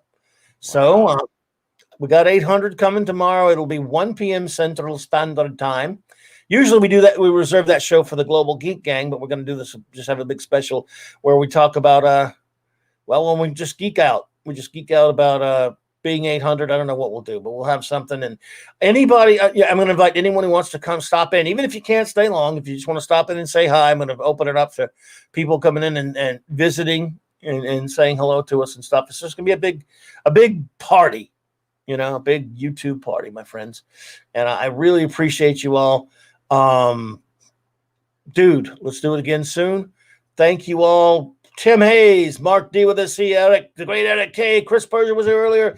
Grumpy old Ninja Kataro, thank you. Scuba, Pete, Alex, James, your Muslim uncle, my good friend, the great Rod Thunderheart. There's so many that I can't see in the chat anymore there, but Alex James, I got you already. I'm sorry, I got you. Well, Dr. Hercumonkey was here. Maddie's Daddy was here. Ace Cast Iron was here. Jesus is my King was here. Canadian Spider-Man who does whatever a Canadian Spider-Man was here. Chris Crockett, my great friend, was here. I probably, if I missed anyone, Polymies Minion was here. I remember that. Anyone I missed, Mark D with the C was here. Yes. I'm sorry if I missed anyone, but again, you all know I'm senile and old. So I want to thank you all. We're just going to cut it here. And and then Saturday night, Raquel and I back to reviewing Star Trek. We're going to review it all, my friends. So thank you all so much. Have a great night, my friends, and take